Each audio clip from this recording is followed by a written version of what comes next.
Can you hear me now? Can you hear me now? Is it working now? Are we working? I wish this fly would bugger off. Are we working now? Can you hear me now? Can you hear me now? Hello, hello. Yay! There we go. Okay, that's how much lag there is today.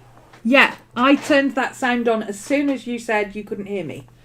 That's how much discrepancy there is between the streams. Crazy.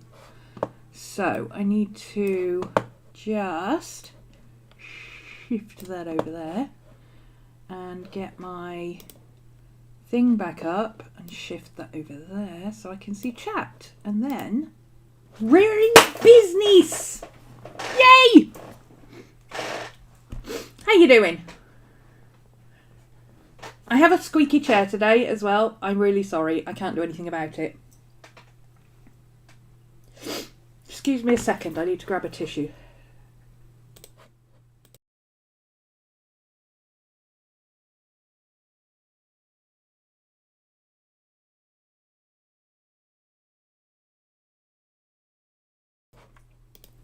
There we go. That's better. Hey, Jane. Hello, hello, hello. Hello, hello. While we're waiting for other people to come and join us, don't forget to like and subscribe, share, all the things down there. Do it. Please. I was just sitting here playing in my sketchbook, so I thought we'd carry on playing in my sketchbook with what I was doing.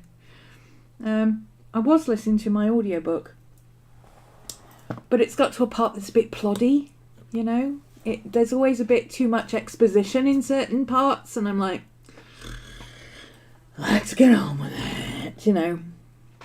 Hey, Rish. So I thought I'd take a break.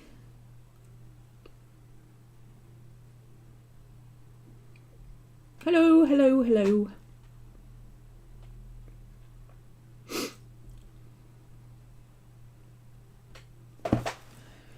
Ooh. I got a new book today. New book arrived. Oh, haven't moved my... Get that out of the way before we mess up the stream. I got a new book today. Inspiring Creativity Through Magic by Astrea Taylor. I've read a couple of her books before. She's got quite a few. This one is on how to ritualize your art and attract the creative spirit. Now, if you're looking at this as I did and thinking, oh, that sounds interesting, and thinking art book, it's not an art book, okay? It's a ready book. There's very few pictures in it. It's a ready. If I'd known that, I wish they would show that on Amazon when you're on mobile. I don't like having to keep logging into my computer to see if a book is ready or pictures. Had I known that, I would have bought the audiobook.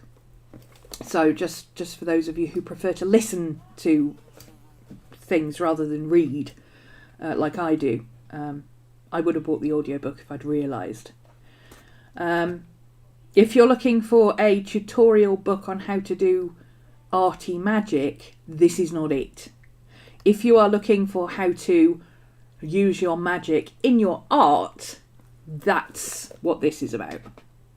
I mean, I haven't read it yet, but I've skimmed through and that seems to be what this is about. It's using your magic and practice as inspiration for your art, not making art as part of your magic. If you want that book, I highly recommend Molly Roberts. She's done a fantastic Art Witch book. She's got a Patreon. She's got a YouTube channel. Go check her out. She's fantastic. If that's what you're looking for, how do I make art that's magical, then that's the book you want. If you are already creative and arty like me and happy to do your own thing, but you want some inspiration behind it, then this is what you'd go for, I think. So yeah, I'm going to have a read of that. And it seems to cover all sorts of things. She's got meditation, magic, regular magical rituals and things. She's got spells that aren't no spells. projects, bringing forth creativity, using tarot, all sorts of stuff. So I'm excited to read that. I don't really like reading, but this is a kind of, here's an example. It's short bits and it's more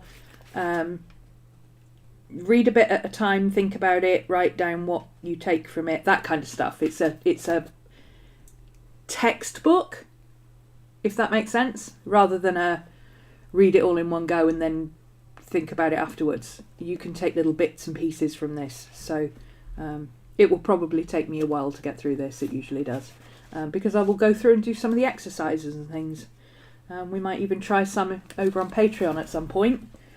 And, you know, see a little bit of what it's like. Obviously, I've got to get permission from the author to do that. But that would be fun. So, yeah, there you go. I will just hold it still on screen a second if anybody wants to get a screenshot.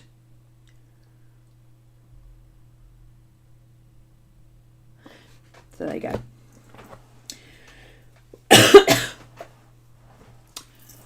It's a very ready book that literally just... I think Risha's having keyboard trouble. Let's wait for her to finish that sentence before we try to read it out. I would say that probably is cat. That reads like a sentence that was started by Risha and finished by cat. So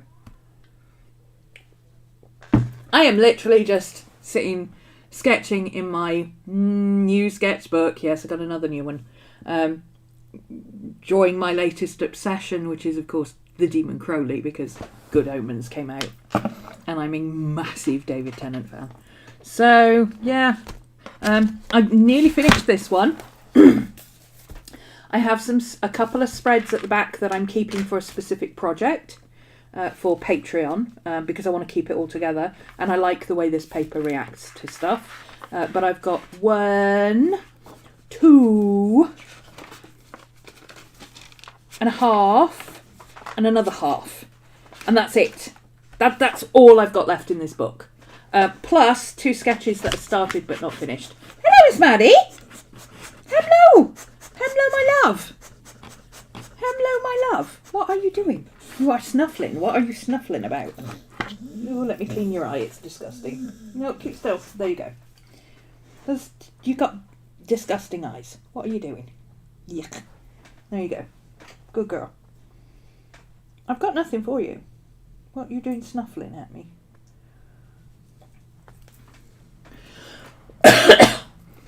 Oh, it's your fingers not working. Ah, right, okay.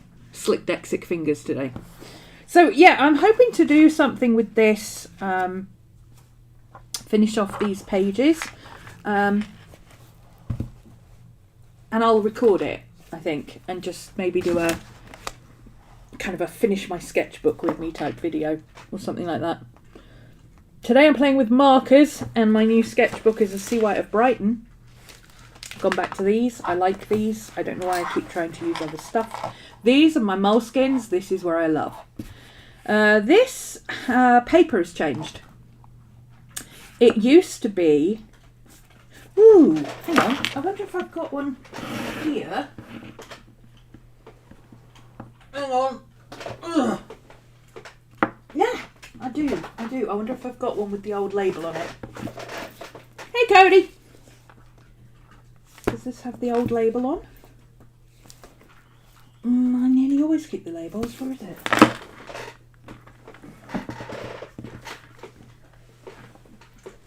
Oh, maybe this one has the label on.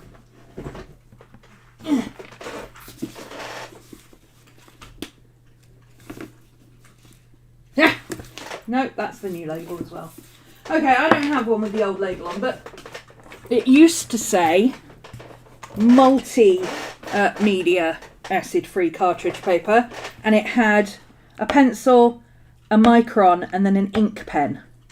And now it's changed to all media acid-free cartridge paper with a pencil, a micron, and a brush with paint. That to me says they've probably sized the paper, or said to me that they'd probably sized the paper differently so that it now takes watercolour washes better, and it does.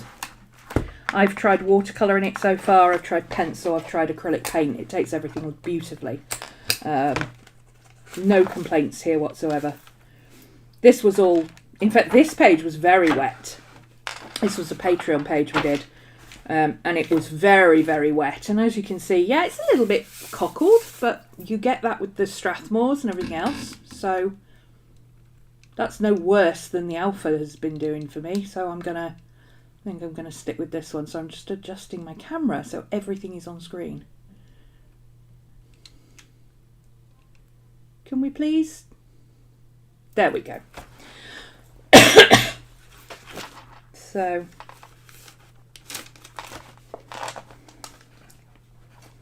yeah, I've been playing with all sorts in this one, and I'm very happy with the new paper. I will contact Sea Whites and see what exactly it is they've done, if they'll tell me. Usually they're pretty open with what they've done. They usually tell me, so I'm going to ask, because that's what I do. I'm nosy like that. But I'm not having any trouble with it. It works exactly the same for markers as it did before. It bleeds terribly.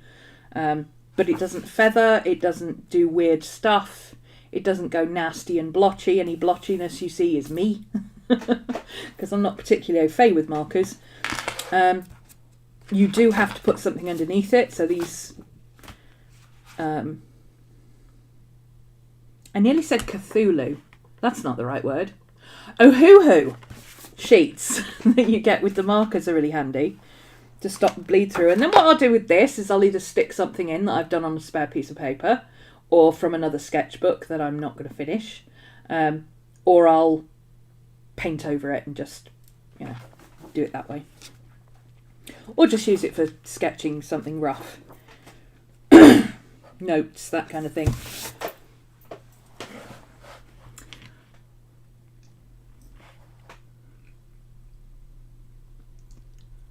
You'd love to try some of the book in class if you get permission. Yeah. Well, I actually, because this has literally just come out today. I got it on pre-order and it just arrived this morning. So it goes on general sale today. You can get it within the next 24 hours if pre-orders don't go out of stock. But I put it in my stories and tagged the author, and she's already come back to me and messaged me and said thank you for buying it and stuff. So the conversation is already there. I just have to go and have it with her. I mean, I probably don't need permission. She probably won't in the slightest bit mind. But I always like to ask. Because you do get some creators who go, no, how dare you? Brr. I'm like, well, do you want me to use your book or not? Yeah. Anyway. Oh, horrible today. It's not like a sore throat or a cough. It's like a phlegmy conglomeration. The point you were trying to make was that from the cover, it wasn't expecting a mass amount of text in the book. Yes, exactly. I looked at this and I expected to get a book more like...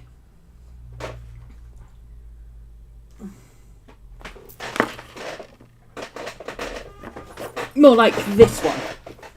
This is what I expected. Something like this, with the actual art and stuff. It's very rare that you get a specific creativity art book that doesn't have pictures or anything in it. This is what I was expecting. This is a great book, by the way. This is Holly Nichols' fashion illustration book, but she does it very simply and it's very easy to follow and really good one for drawing figures, stylized figures. Yeah, I was expecting something like that and it's not like that at all. So, who's it published by? Oh, there was your clue, Sherlock. It's published by Llewellyn. So there was my clue. If it had been Quarry, I would have expected an art book. But if I'd seen it was Llewellyn, I would have known it was a textbook. I didn't realise it was published by Llewellyn. I didn't see that on Amazon. So there you go. It's much more witchy than arty, but plenty of inspiration. I've seen a couple of very quick things. I mean, she's got art as therapy, using the flow state, all sorts of stuff, which I'm happy with, actually. I'm happy with that.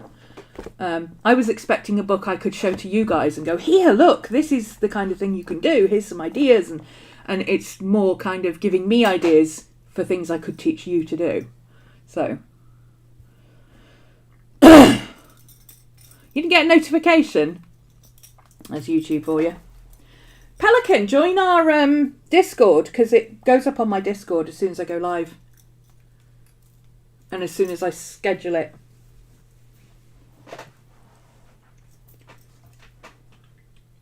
Also, follow me on Instagram, because I always post it on Instagram that I've gone live, or I'm going live. I wish my throat would clear. Sorry. It's really annoying. Anyway, today I've got a reference photo, which is a very bad screenshot. Hang on. My iPad's playing up. I think I have an issue with it.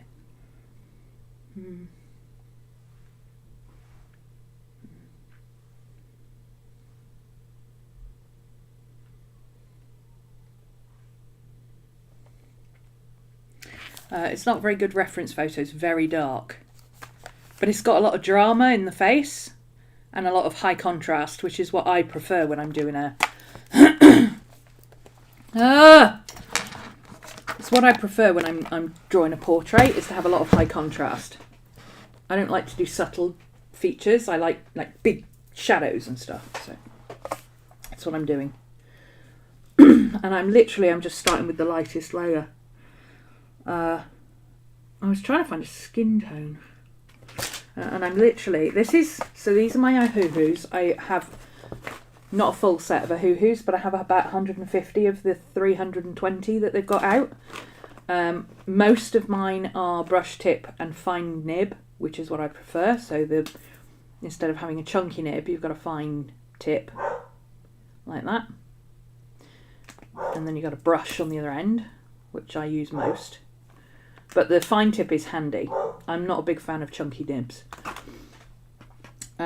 This is just a selection. Maddie! What are you barking at? Stop it!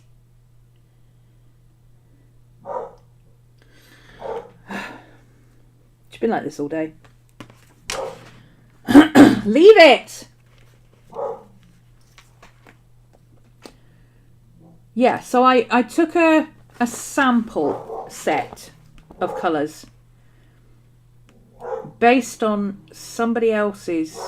Oh, hang on a minute. I need to shout at her.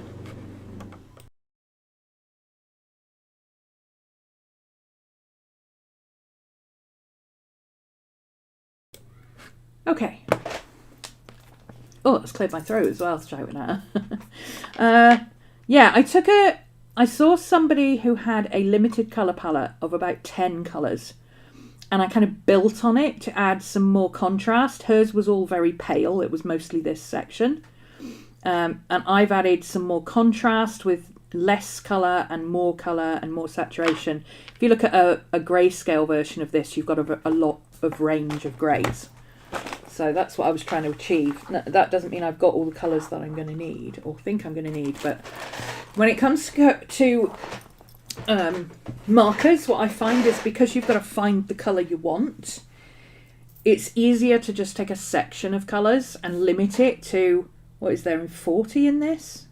5 by 2, 4, 6, 8. 5 eighths, 40, yes. Is that right? Yeah. 5s and 10s we can do. So it just makes it easier because especially with this, you've got a small little thing and you can just literally just hold it up to the picture and go, well, what is the lightest colour I'm seeing? Other than white, black and white, obviously. I ignore anything I can count as white or anything I can count as black, I ignore. So I'm going for the lightest actual colour I can see. And I think that one is the closest, actually, for the for the skin tone. It's kind of a muted off-white creamy colour. Kind of a dirty cream, if you like. Which is sand white. And I do like to put down the colours that I've used, but I didn't for that one, so I'm going to do that now. I don't always write them in this page, but I might...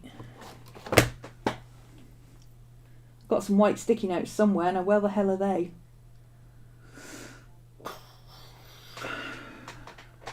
They might be in there. Look. White sticky notes. White sticky notes. There we go. Look at that. Cool. I'm doing well today. Yeah, white sticky notes. Oh, that one's not very clean. Maybe pick another one. Oh, that's good actually, because that one's ruined already. I can put this underneath, so it won't bleed through. Well, it will bleed through, but it won't bleed through onto my table. There we go. So, base colours.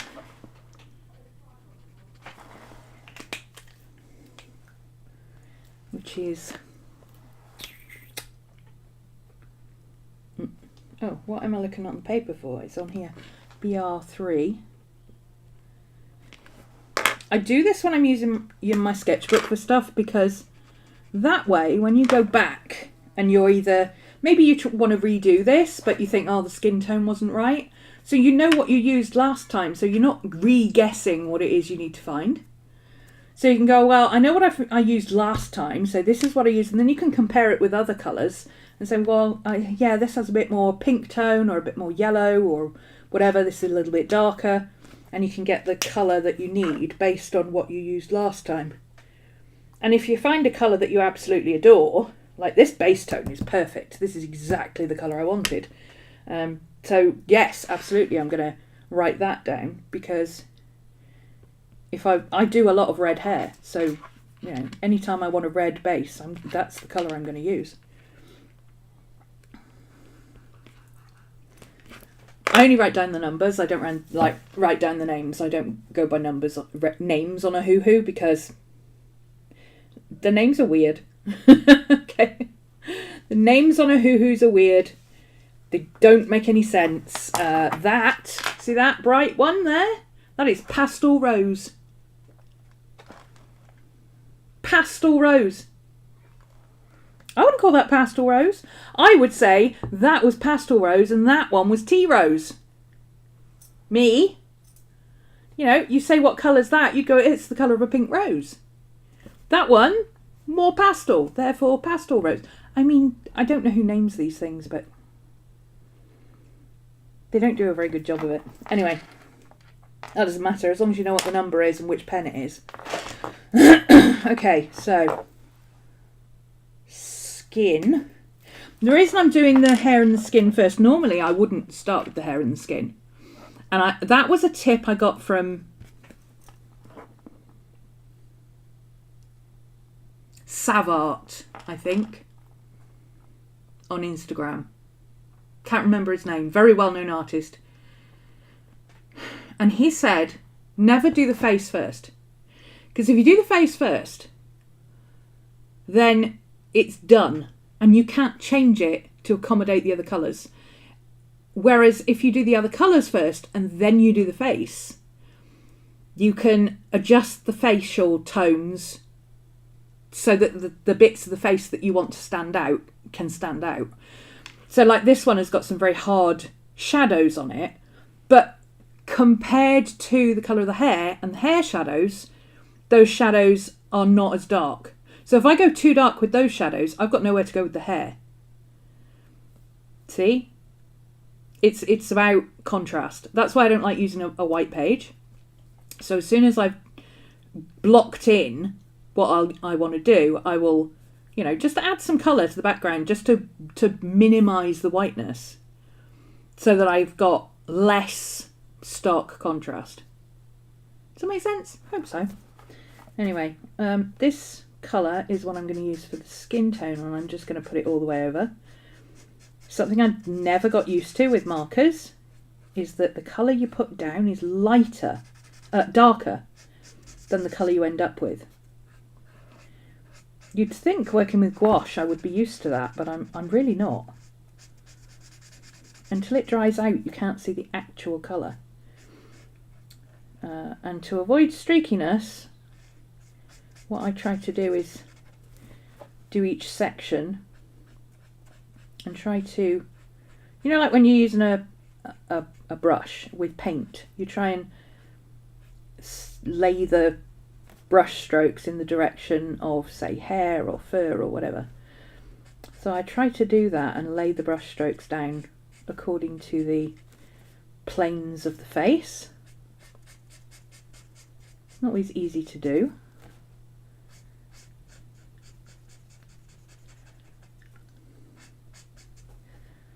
And if you need to break up bigger areas like that, you can, like that's the shadow on the face.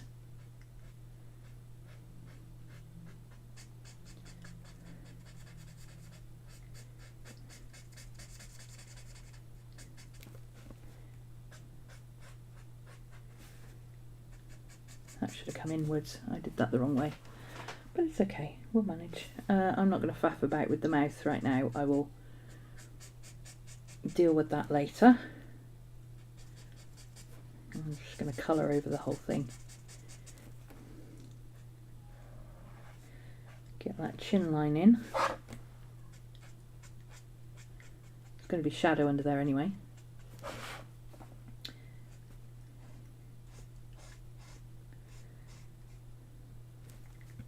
Oops, went too far down.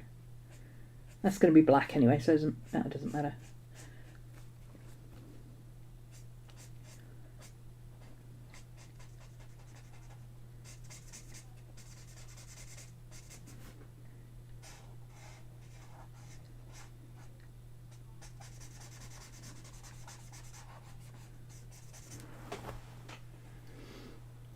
Have I missed anything? No. Okay, so that bit is light. So I want to put a light grey in there so I don't accidentally, let's put that over here because then that's our main two areas of colour then. So this bit here is a lighter grey than everything else.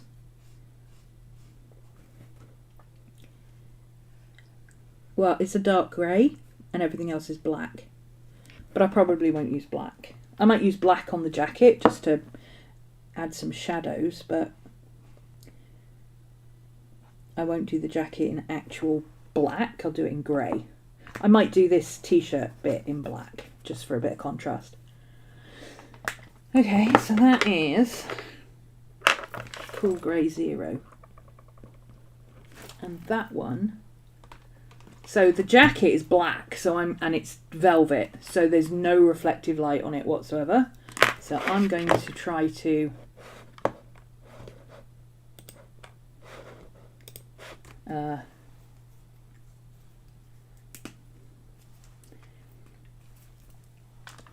fairly evenly fill out all of the rest of it with the black.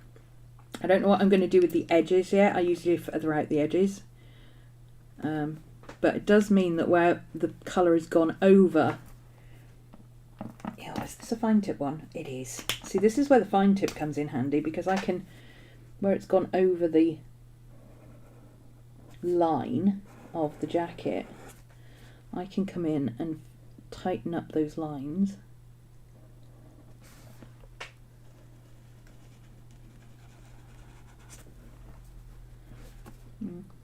It's also useful for getting little tiny bits like this.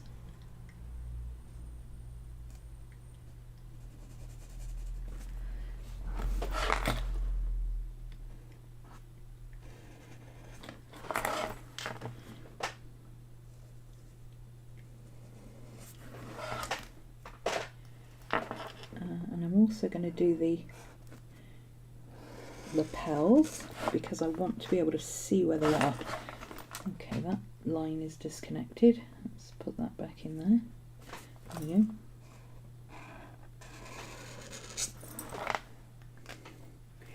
And then the rest of it is just colouring in. Oh, should probably outline that bit of hair.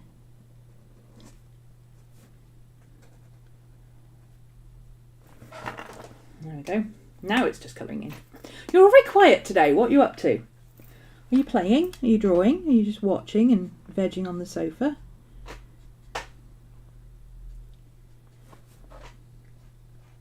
You having a sneaky watch at work? What are you doing?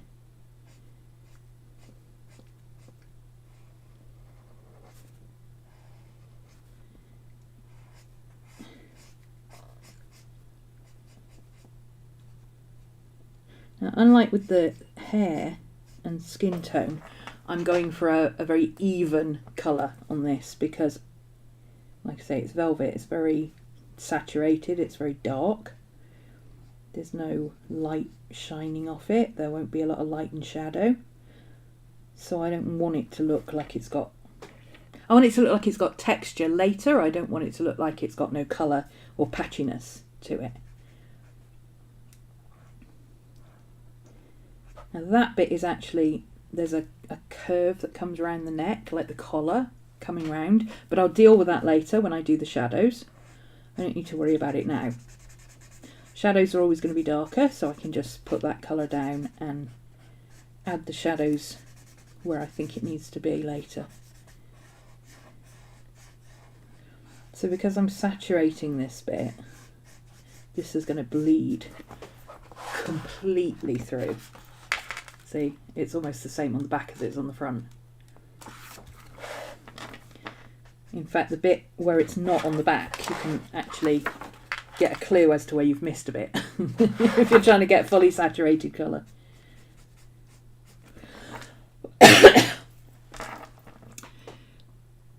Nobody's chatting to me today. Come on, my throat's bad. I don't want to have to sit and chat all the time. Talk to me. What are you doing? Who are you? Why are you here? What are you up to?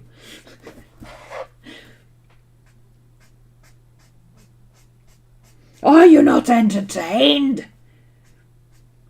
Where's that from?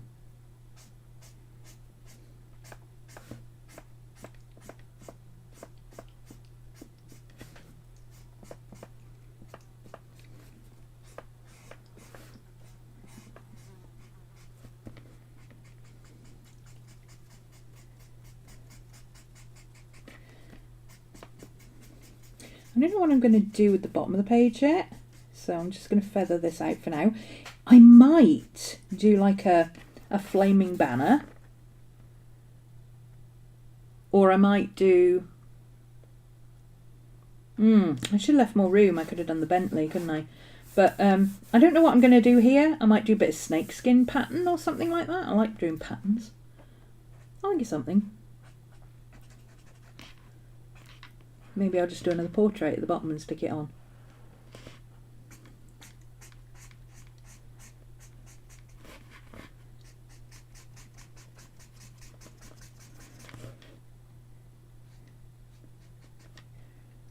Let's have these two coming together at the bottom. They don't in the picture, but I'm not trying to recreate the picture, I'm using it as a reference guide. And it gives me somewhere to stop that V at the bottom, so.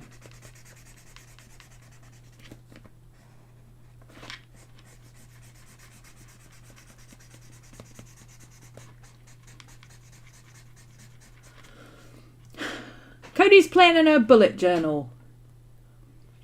Haven't updated it in a while.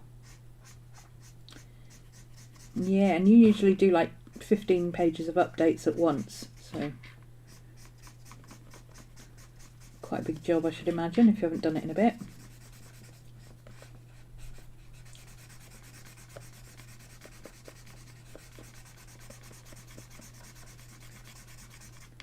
I've started a new bullet journal. Not a new one. I've restarted an old one. Hey, Ezen! That's Ezen, isn't it? Yes.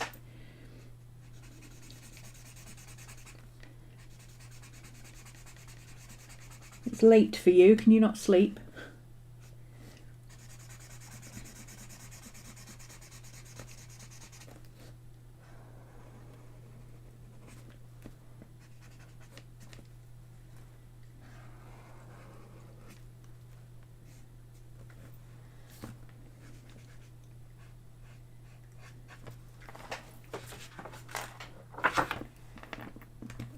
back to this.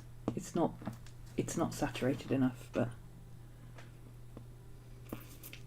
we are all well, yes. Trying to think of what to do next. Just finished a small study in your sketchbook in watercolour. Oh, cool. Oh, so you're in that. Now I have to wait until I can do another one on the next page. I hate that. That's why I have so many sketchbooks. Because I can't stand waiting for things to dry. It's also why I'm trying to get better with markers and gouache. Because it dries faster. You're at work? Oh, night shift. Tyler! Hello! Currently trying to get rid of the... What is that? Why is there a big bloody heart right in the way of where I'm trying to read? Has anybody else got that? It's really annoying.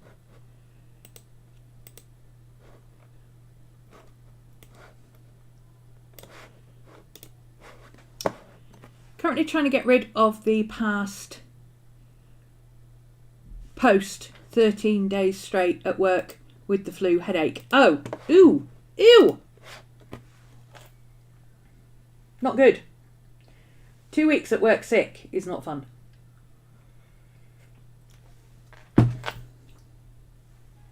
Yeah, you know the chat box?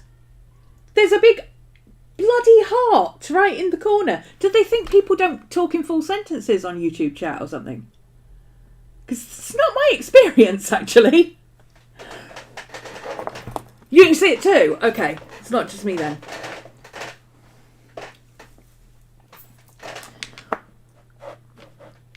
I'll mention it in a live stream of somebody who has the ear of YouTube, like Emily or something. She's really good at sorting stuff like that. If she hasn't already complained about it, because I can imagine that would drive her crazy too. I mean, I don't mind having the heart there. By all means, put the heart there. That's fine. But maybe have the text wrap around it instead of wrap under it. What's it there for anyway? Is it an emoji thing? An emoji shortcut? Because you need that, obviously, because there isn't an emoji shortcut right underneath. It's completely in the way, yeah. It'd be fine if the text wrapped around it and moved with it. Or even if it was like next to at the end of the box where you type. That would be fine.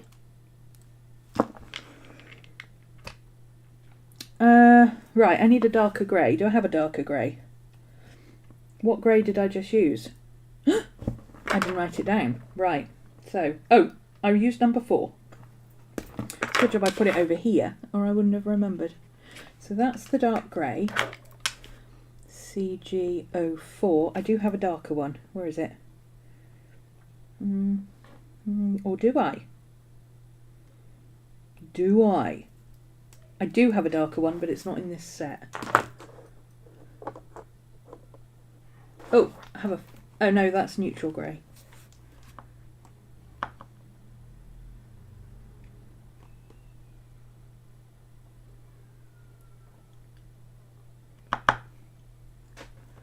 I mean, I could just use black. It's going to be black anyway.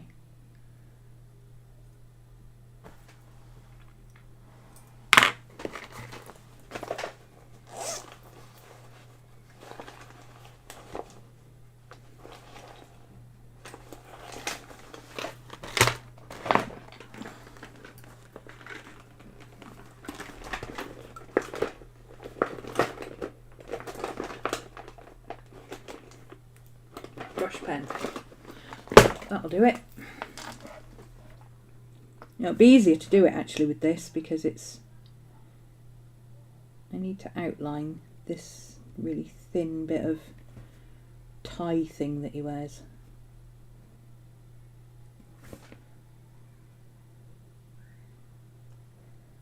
Oh, I could actually just line that bit of the jacket.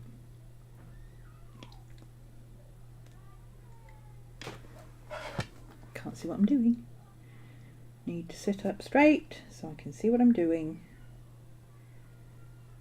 Because that's how glasses work. Actually, I think I'm gonna This is probably the only bit I'm going to outline, so I might as well just go for it. Do it while I've got the pen out. This is a Tombow Funazuke pen. It's the WSBS black. I think the colour of the barrel is green. So it's the harder, no, it's the softer one. The blue one is the hard one.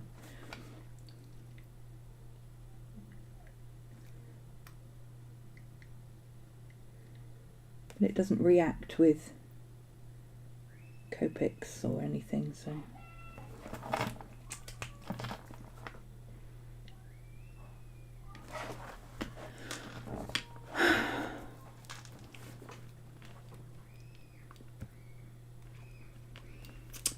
The general consensus is we hate the heart, yes. It's too big, it's too distracting, and it's in the way of what you're trying to read. Why is it trying to imitate Periscope? Periscope! Whoa, there's a name from the past. Didn't that die? A gruesome and horrible death.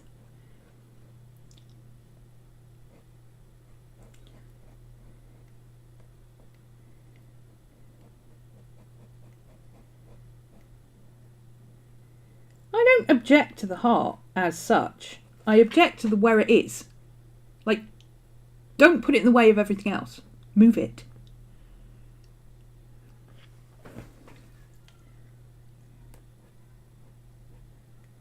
And for God's sake, don't put it on the mobile app, because there is not enough screen space for that thing on my phone screen. Okay, I've only got an iPhone 11. My real estate is precious.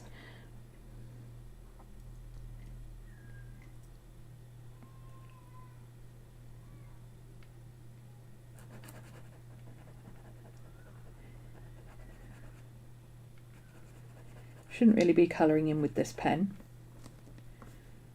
I try to avoid using it as colouring in, but I'm lazy. I'm not going to go looking for my Copic one, my Copic brush pen.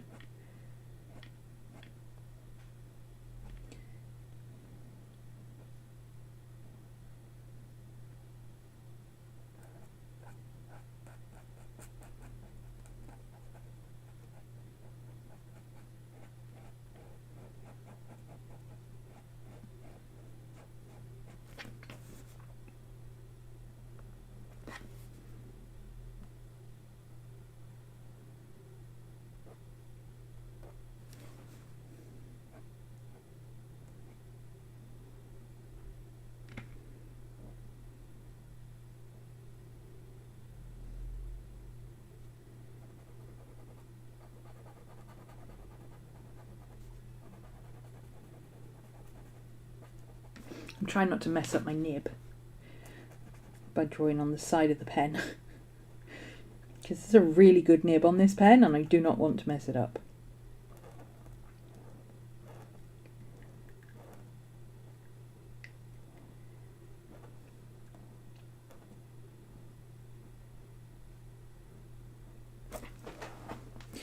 Okay, so this needs to go up here. This needs to go up there.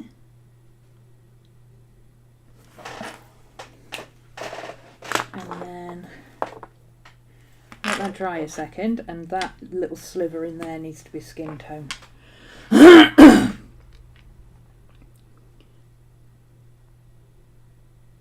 was on mobile before browser. Oh, I haven't seen it on mobile. You get to close in 15 minutes if there's no customers. Woohoo! Now there's a perk of night shift.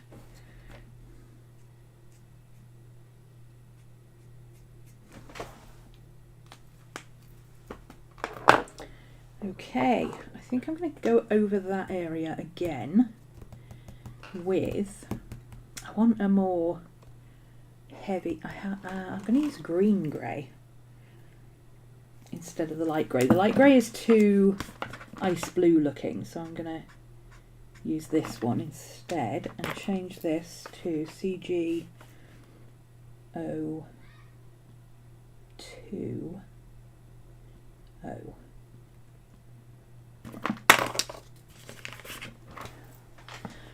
Oh, see, the light grey is too much contrast.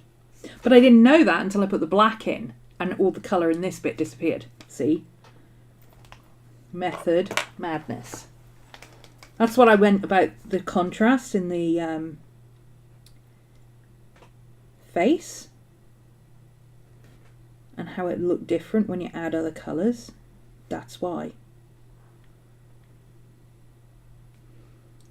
Put a bit of shadow into that bit there. Flatten that out.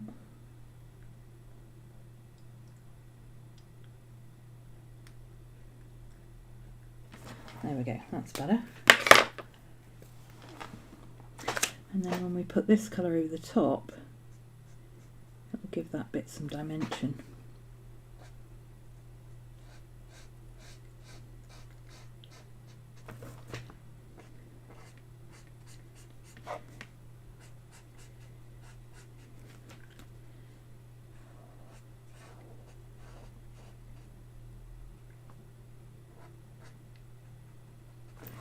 There, that's better.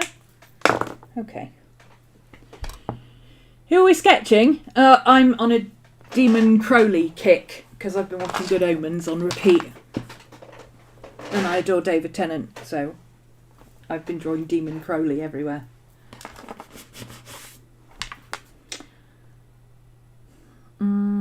Okay, I need a skin tone shadow.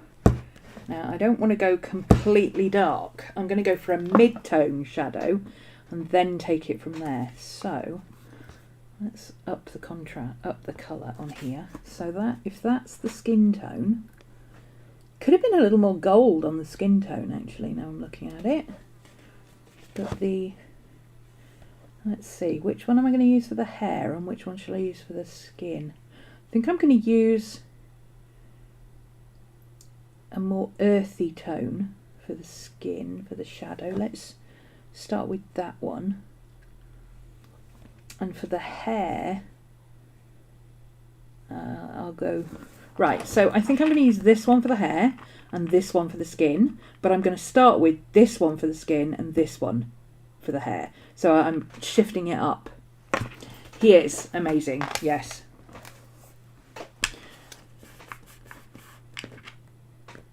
He's the next Alan Rickman for me. He's just got that amazing range of different things that he can do.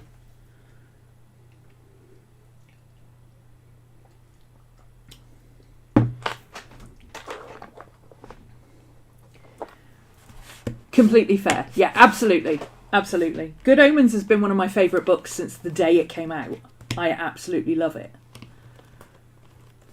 And then when they announced they were doing a series, I was like, yes. And then when Neil said there was a second part to it and they were going to do a 3-part series, I was like, oh. And then when they said they'd cast David and Michael, and I nearly passed out. I was like, oh, I'm dead. I am dead. Yeah, it's been watched a few times since it came out. Right, and by a few I mean about almost in double figures. And I've gone back and I watched season 2, sat there in utter shock for about 20 minutes. Then I went back and watched season 1 and 2 and 1 and 2 and 1 and 2. And eventually I went, well, you know what? I've watched this so many times now, I practically know the script, so maybe I should go and watch something else for a bit. And I diverted off into Broadchurch season 3, which I hadn't seen. I didn't know that was even a thing. Right, what do I need? 28. Okay, I'm going to pencil these in first. So I'm going to do R28 for the skin shadow. And then YR95 for the hair. But then I'm going to use that one for the skin, and then the darker hair is actually going to be Y13, but I want to do something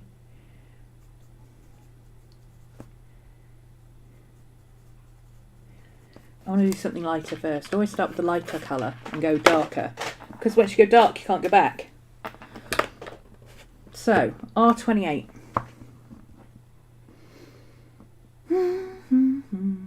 You're there somewhere.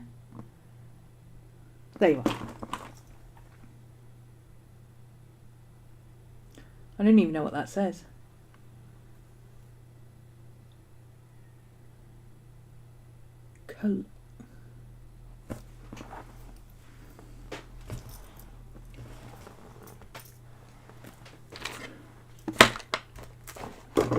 People ask, how old are you? How old are you? And I say, I'm old enough that when I have to read something really small writing, I have to take a photo of it so I can enlarge it on my bloody phone. That's how old I am. Colocasia tonoemo. Oh, that's a plant. Colocasia tonoemo. That's a plant, I'm sure.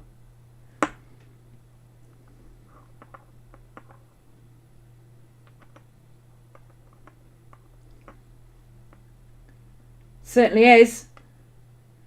It's that lovely purple thing. You know, like an elephant plant, but purple. Oh, of course that would be an eBay picture, so I can't open it on... There we go. It's one of them.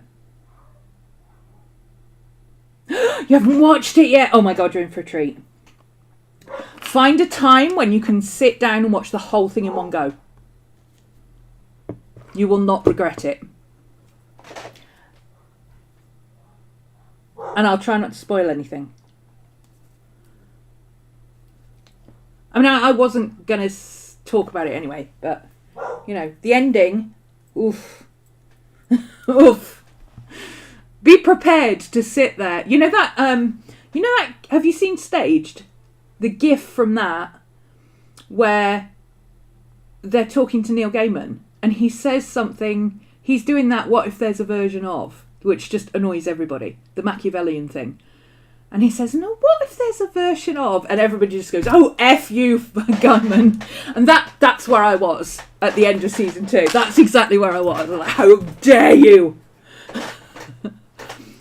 Buying a house at the moment while doing a full-time job. What is time? Oh, yeah. Well, they're only 45-minute episodes. So what I'm saying is don't try and watch one and then take a long break from it. You won't be able to. You will not be able to just watch one episode and stop.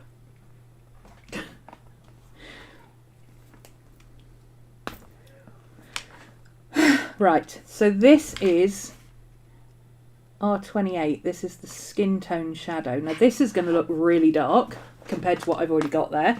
But this is the lightest tone, and now I'm putting in the darkest tone.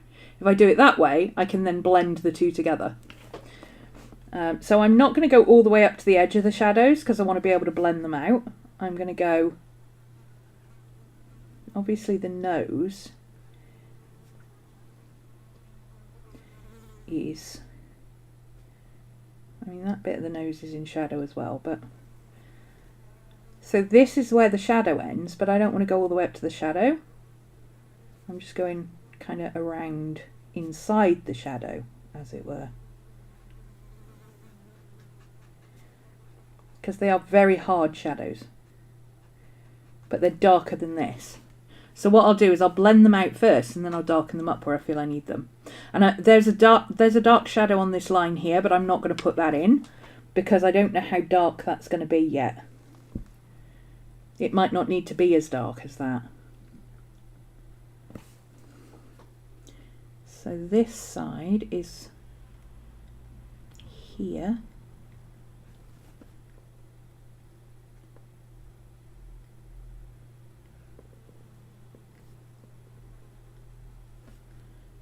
And it comes out to there. So I'll come inside that a little bit, coming out and round.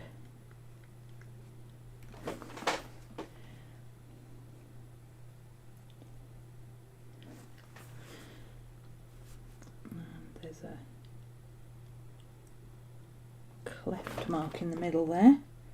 And I'm going to have to do it with, this isn't a fine tip on the other end, so I'm going to have to do it with the brush.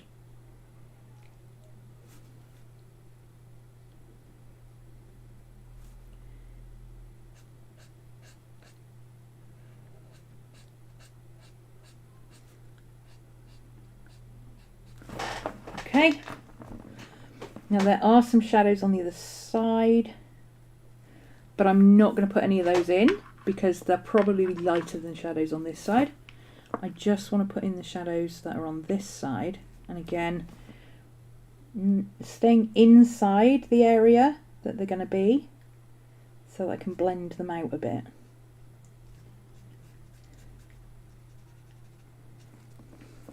So what I'll probably do when I come in with the darker shadow, the colour that I actually want this area to be, is colour inside this line again, and then use lighter colours to blend it out at the edges, or use pencils. Quite like using pencil to blend marker, but I quite like the graphic look that you get when you use really dark shadows like this. Wow! Ooh! Ooh, I like that. Ooh, yeah. Ooh, that was good! Yes! Okay, YR95. YR95. Now this is what I mean about Ohuhu, okay? This colour, right? The purpley... Why am I having to go over there? That's weird. The purpley eggplanty colour, okay? Yes, you can see that, but it's not the colour it comes out on the paper. But then you go to YR95, which is a darker brown, and look, it's a lighter colour. It makes no sense. And it's certainly not the colour it's going to come out on the paper.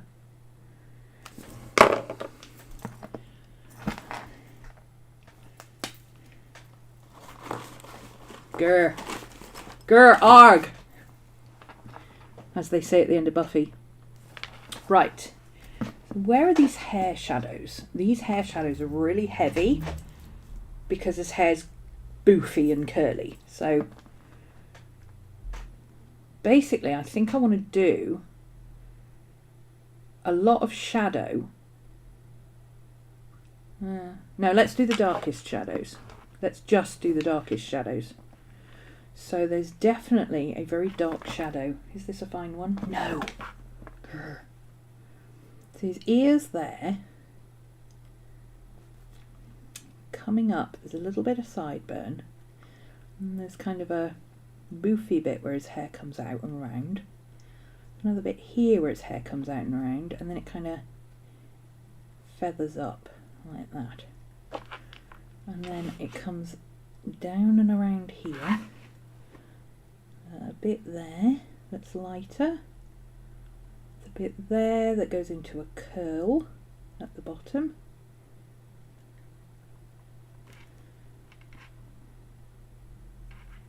And then basically all of this is dark. You just leave a sliver of sideburn in there.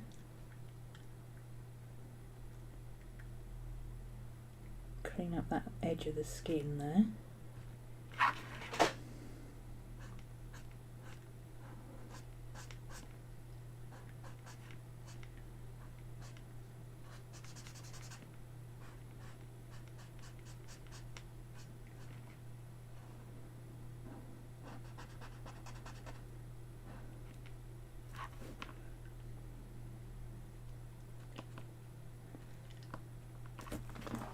Okay, so that goes back up this way then. Like that. Another boofy bit, and then there's another bit up here that starts thin, does the snaky thing.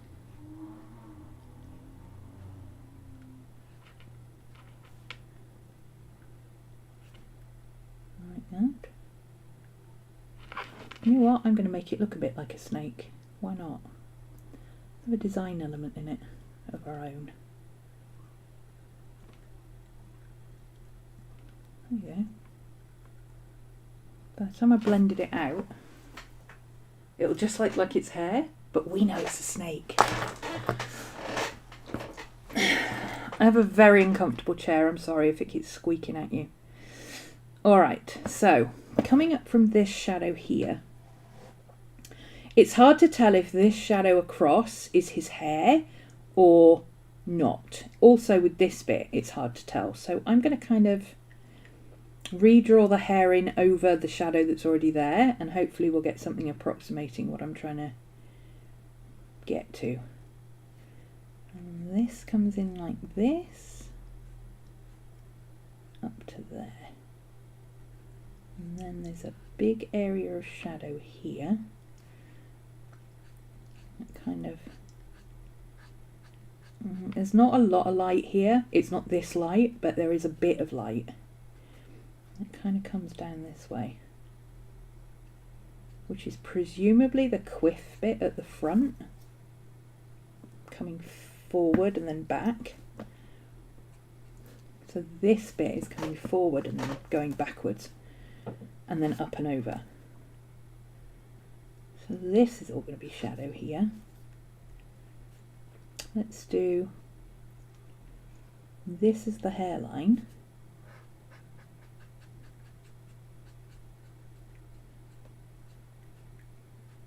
Soften it out there, and then this bit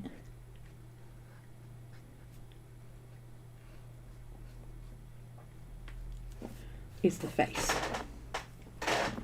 I mean, it all looks the same on camera to you, but I assure you they are different colours. Okay, they are completely different colours.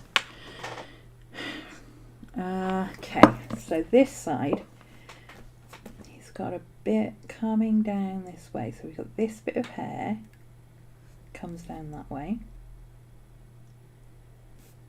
There's a dark patch in there, and then this kind of splays out a bit and then comes back up and round like that. And this comes down here, and this forks out over here.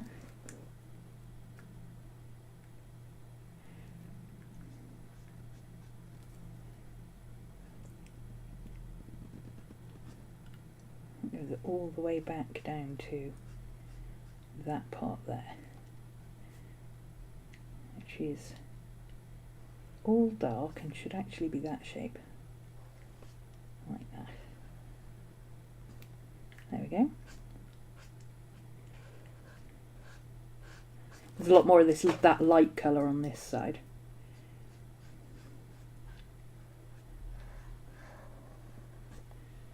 I like how graphic novel-y this is coming out.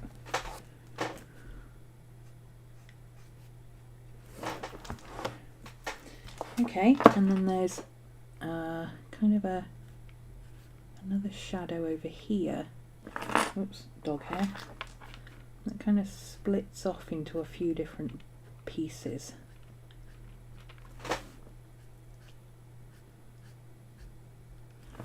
And then there's like a glow around the edge, so let's do that bit there. There we go. Not bad. Home time, yay! Enjoy locking up and knocking off. Ooh. Okay, that bit's not right. I need to bring that curl forward because it comes down over his collar. So we're going to have a shadow behind that bit.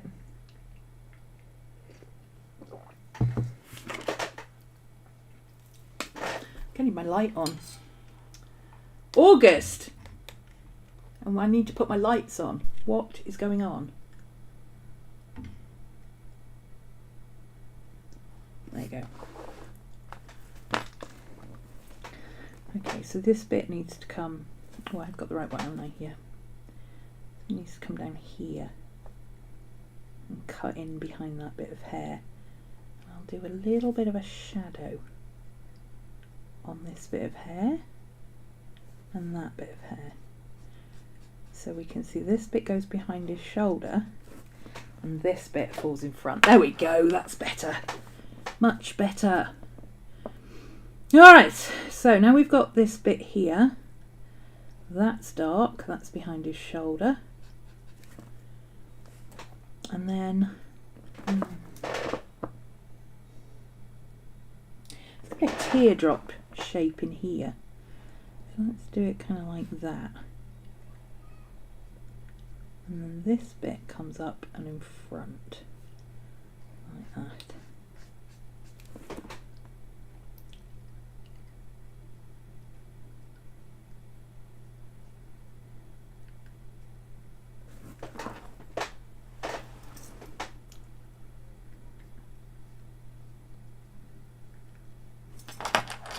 Okay.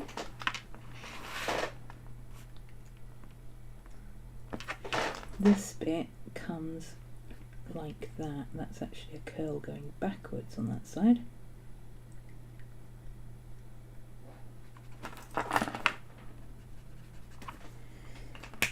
Okay.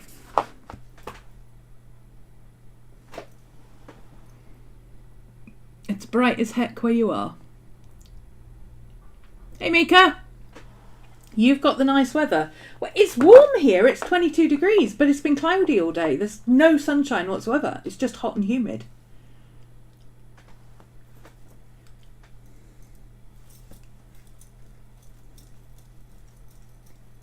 We're supposed to have 26 degrees and sunny tomorrow, which is ridiculous because, yes, the last couple of days it's gone down to 9 degrees. So I'm like... Ugh. Dear Mother Nature, maybe put the bottle down. Just saying.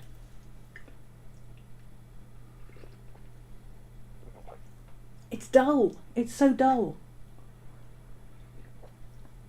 I think I did this bit wrong. I don't like the way this sits, so I will come in and curve that back in, I think. It needs to be more like that. It looks like it's going to be too long. It sits on his collar. So, yeah, I'm going to have to fix that. I could do that actually with...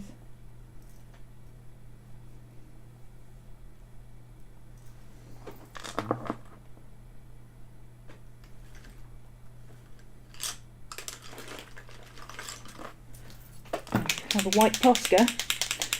Might as well fix it while I'm sitting here looking at it. Okay, so let me sketch it in where I want it to be. So I want it to come down like that. So this bit needs to go bye-bye. I mean, I'll colour it in, I'll paint it in properly when I do the background. But for now, this will do. That's better. Now he doesn't look like he's got long hair. He looks like he's got shoulder length hair. And I want to bring this in.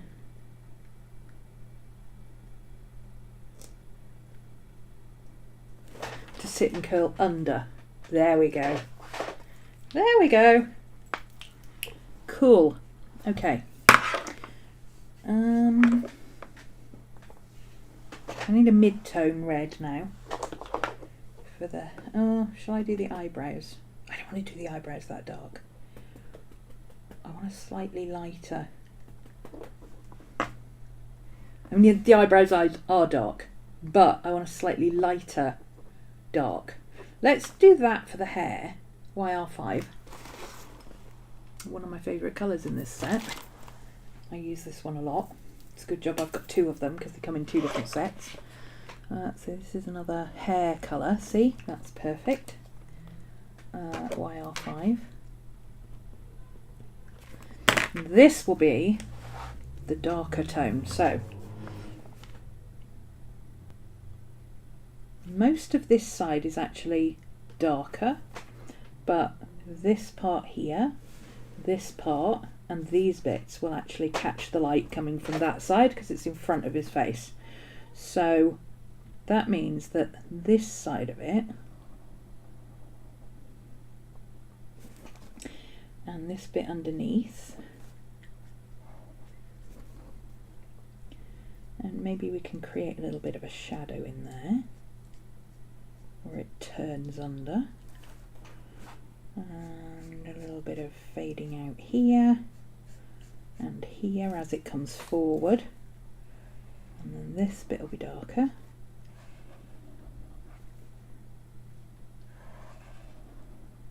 Now this brown is a very neutral brown, so I'm going over that bit of brown as well to give it some warmth, because the warmth, the shadows in the hair are going to be warmer than the shadows in the jacket, and the shadows in the jacket are completely desaturated, so that will make more sense. Okay, now let's just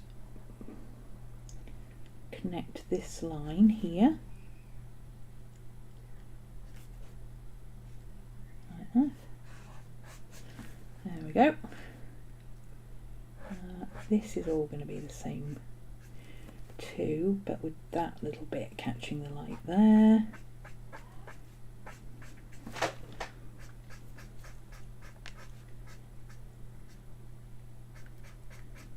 Okay, now on this side, this is the colour that most of it is, and this is the shadow colour. So this is the local colour this side with highlights, but on this side it's the shadow colour and this is the local colour. So I need to think about which way the hair is facing. So this bit is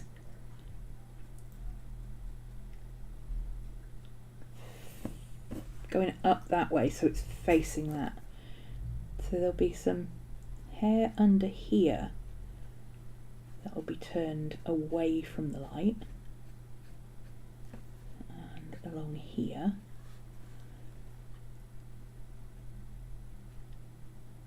Because he's got a very pronounced widow's peak, and it kind of does that in the middle, like a heart shape in the middle, and then it comes up and over. So there's an area in that middle section that is away from the light, but not as far away from the light as this side. Okay. And then this bit comes in front, so this bit here needs to be darker. And going down into here, so that's where his sideburn is, coming down into this, but this bit is kind of overhanging. And this bit has a shadow underneath it as well. So let's make this shadow warmer.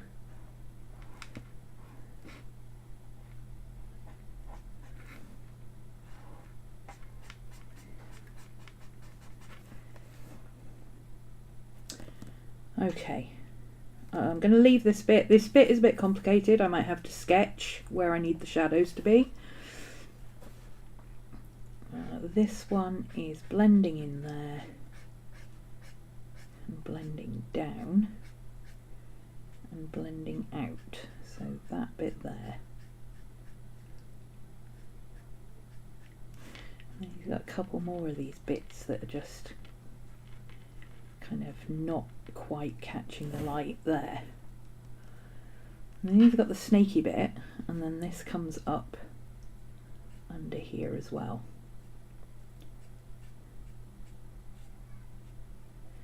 So now I'm going to try and blend the snaky bit in a little bit, but not too much, because I want the snake to be something that you notice eventually. You know, you kind of look at it and you go, oh, why is that? It's snake shaped, look. Yeah, see, that's the idea. Blend that bit into there. So the snake blends in there. This is the bit that's coming up from the front, going all the way across. Okay, where do I need this bit to be? Right. This bit is all highlight. This bit, that bit is shadow, okay. This bit is highlighted. This bit is shadowed down. This is blended out.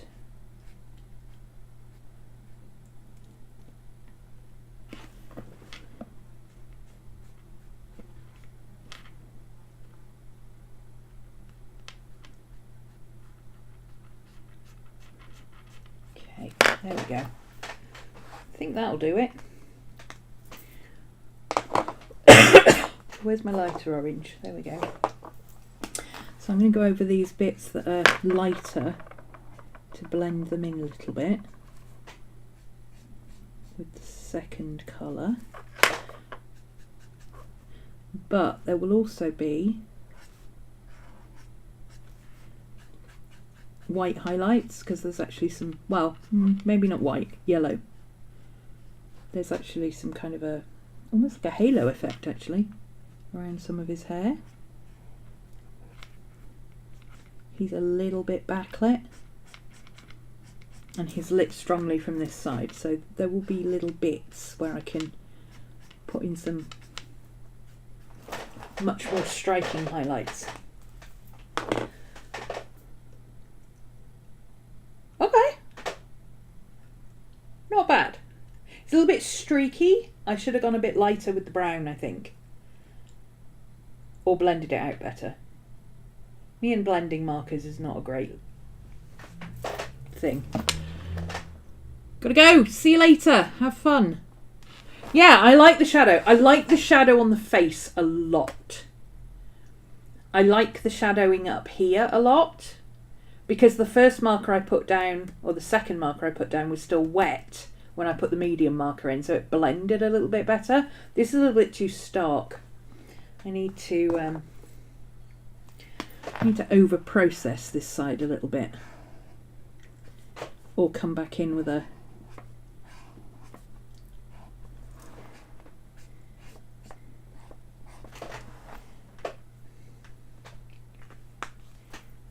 maybe come in with a pencil and blend the two. Oh, that looks a bit better. There we go. Okay, right. The jacket is black. Black. I can't do the jacket black, but I can do it very dark grey. So, let's find my very dark grey. My very dark grey is... very dark grey number 7 somewhere. Where's my grey number 7? Grey. Very dark grey. Where are you? Hello?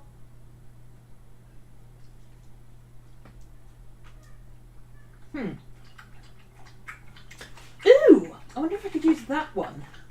It might give me some contrast without giving me too much colour. What's this colour like? Oh, it's too brown. Thought it was onto something, but no. Okay, I'm just going to have to go back over it with the grey, the ordinary grey. I don't have any other option until I move to pencil. So I'm just going to do another colour, do another round. Maybe try and saturate it a little bit better so it's not patchy all over the place.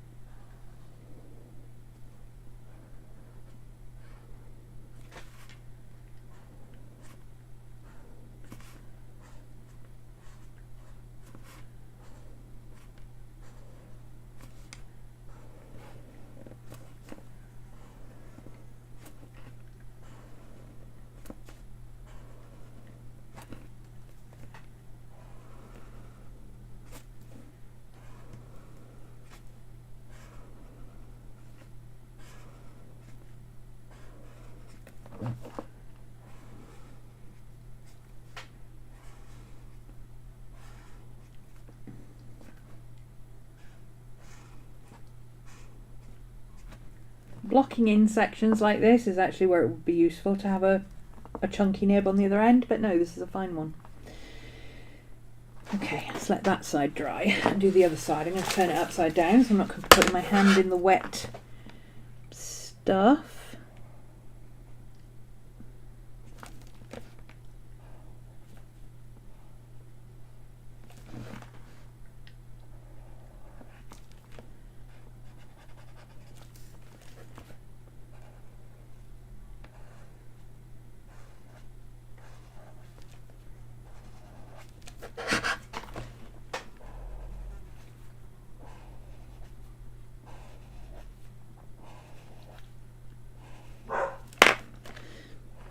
by starting at the lapel every time, I'm getting extra coverage. So I'm getting more of a shadow on the lapel side.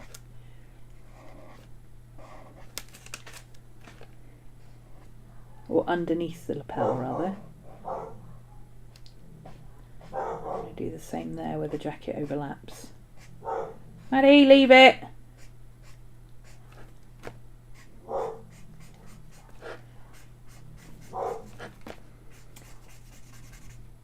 This is a really good example. You can see how different it looks when it's wet to when it's dry. Totally different. Nowhere near as dark. And again, we're going to have to think about where the shadows are going to go, because there's going to be really dark shadows in here somewhere.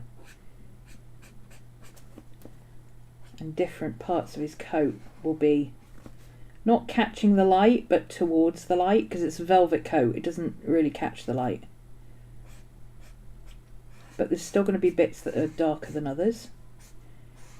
The overall colour is very even. But see, up in here, where it's behind his head, it's under his hair, it's at the back of his neck, there's going to be no light there whatsoever. So that bit is probably actually going to be black. Or, maybe I'll put a really dark blue or purple in there to make it denser.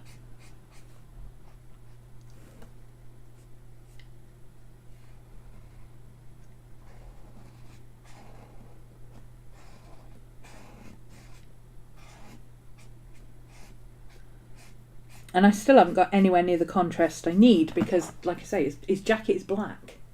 It's actually supposed to be jet black. He looks like a floating head in the picture. But I don't want him to look like a floating head in my drawing. I just want him to look like he's got a black jacket on and not a charcoal grey one. People who wear just black clothes are so annoying to draw. This is why you never see me draw pictures of myself. Because I love doing the hair, but the black t-shirts, it's just like, it's not fun to draw. It's just a black t-shirt.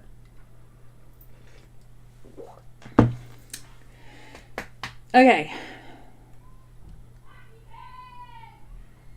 What I need to do, I think, is get rid of the... Oh, my neighbour is so noisy. I need to get rid of the black background. The white background, sorry. So, I'm trying to think. I'm tempted to give him a cool tone, but I don't think I want a cool tone, actually. I think I want kind of a creamy, kind of candlelighty shadow colour. Let's go for a goldy colour. Ooh.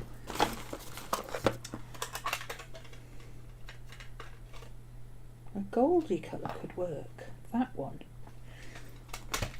And I'm going to do it in watercolour because it won't be as strong as the, I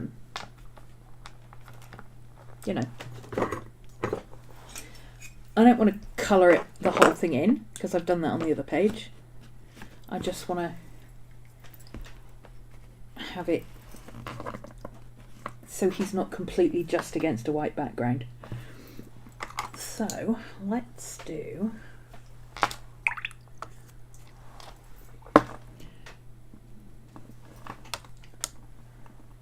this will be a lot easier with a I never say this, but this will be a lot easier if I just use a water brush.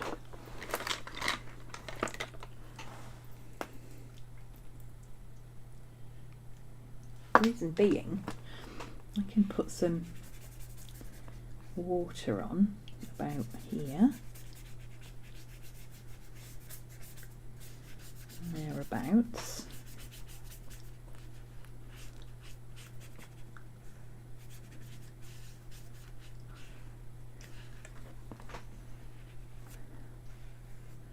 See, with the old sizing on these books, you couldn't do this. If you just put water on your paper, it just started shredding. But now, it will actually allow you to put wet on wet. I mean, you still can't be heavy-handed with it.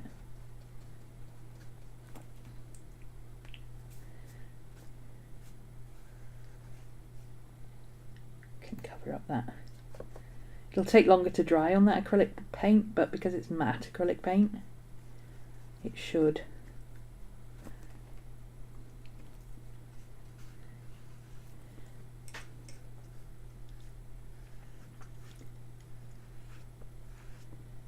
I'm trying to avoid having a harsh line around the edge. It's kind of almost the shape of his hair. Do I like that or not? I kind of do, actually. Let's blend it out a little bit more at the edges.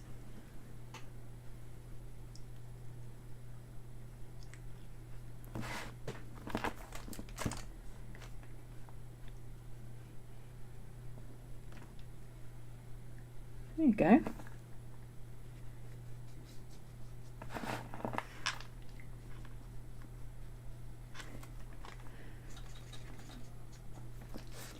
And it's darker on this side, so let's add a bit more colour into this side. That will cover up that paint bit there. Maybe even cover over his hair a little bit so he blends into the background a bit more.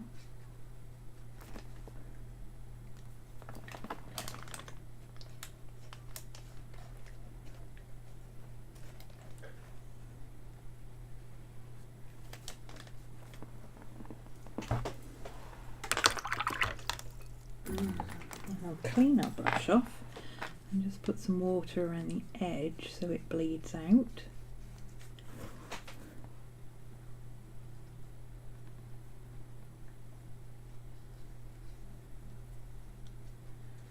Encourage it to run a little bit.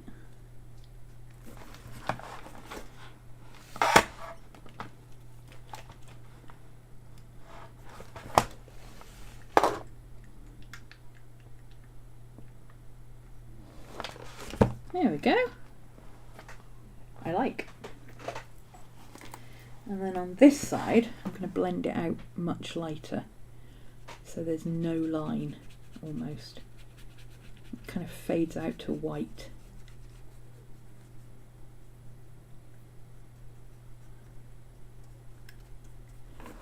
There we go. Yes. Yes, yes, yes, yes, yes. Absolutely. Exactly what I wanted. Okay, so that's taken away the contrast now, you see.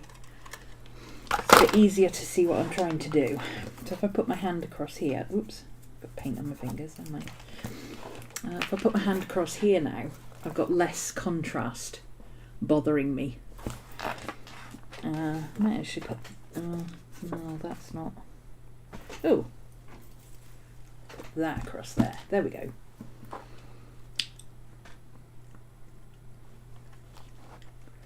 So now I've got less white to work with. I can see that actually the dark areas don't actually need to be black. So like this bit, you can see that that bit is his jacket in shadow versus his hair. So maybe I don't need to do that in black.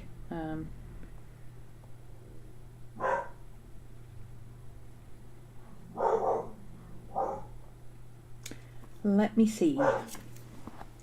Let's get our cool grey and put a cool purple over it. So I'm going to go for this lavender colour, part P4. I always call this colour part 4 because it's P4. It's not part 4, but I always say part 4. That's my brain. Let's see what that looks like if we put it over the dark grey and let it dry. I might need to go back in with the dark grey over it because it might be too strong, because the grey will desaturate it. Yeah, it's going to be too purple if I do it like that, but if I do the grey over the top again, it goes really dark but purpley. Perfect, that's what I need. Okay, so let's see where I need that to be. I need that to be, I've got a fine nib, let's use the fine nib. So I need that to be in here.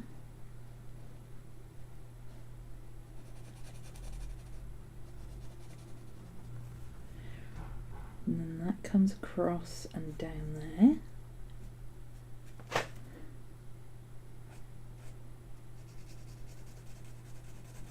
So this is going to be dark under here. And then let's blend that out a bit, because his hair comes forward, so it's casting a shadow. So let's have it cast a shadow like that. Okay, and then the lapel, casting a shadow. Get the edge of that in there. And then the edge of this jacket is casting a shadow across. And then we've got this bit here. Remember I said where the colour tucks in? So I've got, let's use the fine edge again. So his collar comes up and round. Like that. Yeah, I went into his face a little bit there. I'll have to fix that with some pencil later. That'll be fine. And then we're going to have the turn of the jacket. So this bit will be in shadow too. Casting a shadow on there, and on his t-shirt, and on his tie, and on his skin. So let's put that in purple there. Yeah, okay. Now I don't need to put the purple, don't need to put a shadow on the black, you can't really see it, but I will know it's there.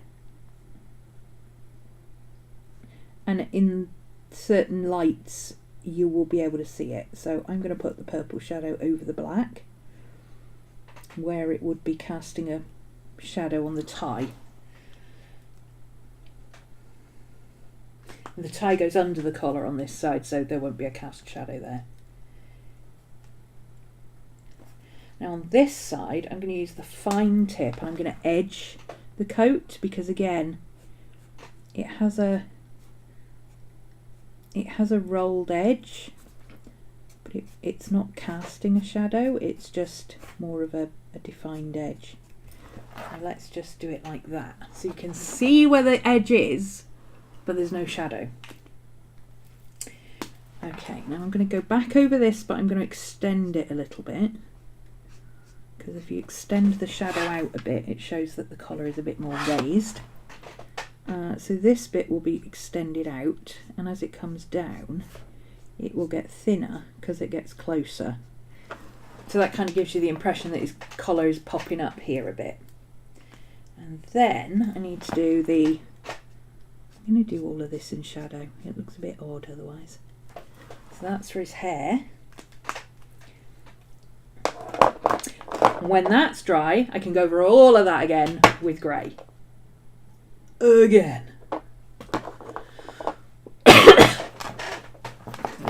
So while I do that, I've neglected the face, haven't I? I really need to do the face, but I don't want to do the face too heavy straight away. I need a good mid-tone between those two. So I actually like the colour of the shadow on the face. I don't think I want to make it any darker, because now I've got the rest of the colours in. It looks right. It even looks a little bit here like the light is coming across really harsh. It's hitting his hair, which is catching the light, and then it's reflecting back up on his face. It's almost got a reflection shadow here from his hair, which is very fitting because he's a fire demon. So that works.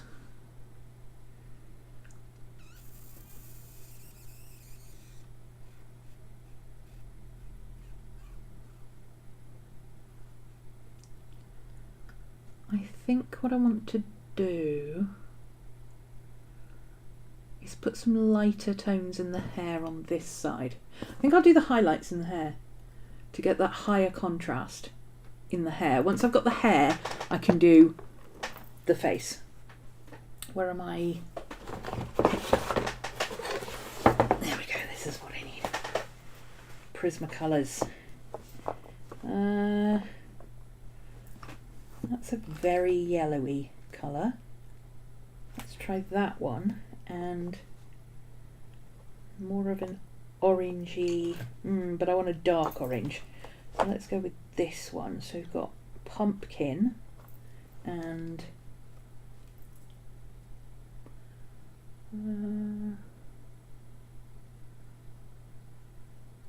don't know what that says. Got kind of an orangey yellow and a light yellow. So let's try the light yellow just on the very, very lightest highlights. Oh, yes. Yes. That's what I wanted. Look at that. That's exactly the colour. Look how much that makes that little bit pop just by adding that little bit of colour to it. Add a tiny bit of colour here because that bit is thinned out at the bottom, so that will be catching the light. We've got this bit catching the light and we've got this bit. I'm not going heavy. And then where I've got this harsh line, this Prismacolor is actually colouring over very opaquely, so I'm gonna fudge that line out a bit so I don't have a harsh line. But I'm not pressing heavily, I'm just blending it out. Ooh, that looks so good. I love it. Right, that means I can do that here, probably with this one. Probably. I might need a darker orange, I don't know. So this bit, this is his quiff coming forward, so this will also have a bit of a highlight on this side. And I'm not going over the brown, but I will go over the orange bit. And we need to go a tiny bit heavier on that bit there to create that separation. Yes! And then this bit will be just catching the light in it on the turn, but not down this side. That is spectacular. I love it. Right, he's got that halo effect. You know, when somebody's backlit, you get halo around the hair. So I'm going to put that in there, and I'm going to colour it into the background a bit. So it's hard to tell if it's backlit or it's its hair or it's like a hazy halo type colour or what. There we go. Now, let me think where I need the heavy highlights. Actually, I think most of this is going to be heavy highlight. This side is certainly going to have heavy highlight, but I'm going to leave a tiny bit at the back that is shadow, almost like an outline.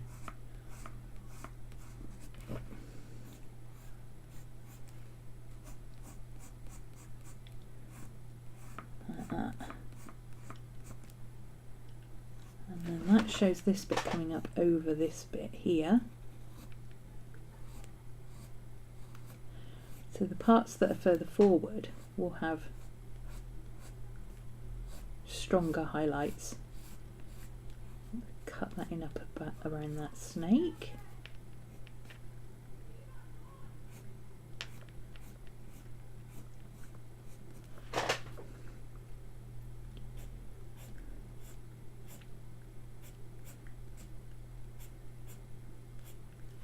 And then this bit here.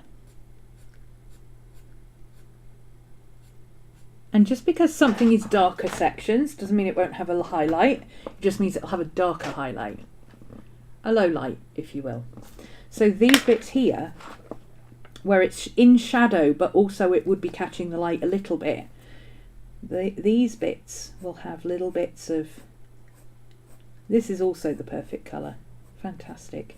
So I'm going to blend out this colour here, this hard edge,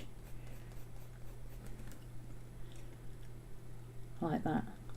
Now this bit is in front, so I don't need to blend this part, but this part I do need to blend out because it's too heavy, it's too harsh. So I'm just going to take the pencil and just blend out that. This bit is where the white Posca is and the watercolour didn't take, so I'm just going to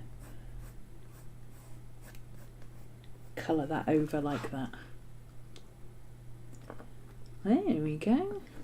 Very nice. And then we'll do the same here. So this bit's coming down here and overlapping. And this part needs blending out a little bit.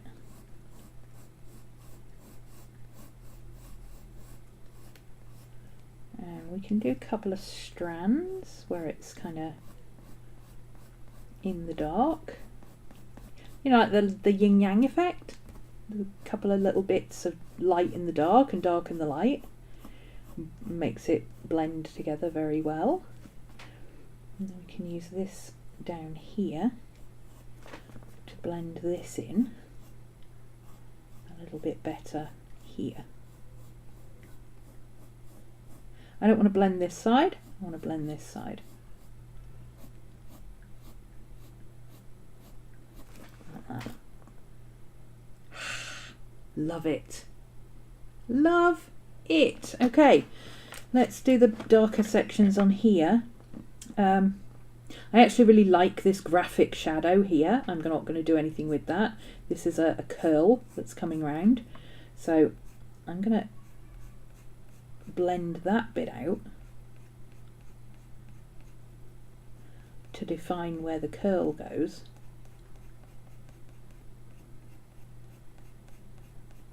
But I'm not going to take away that shadow. I like that shadow, it looks really good.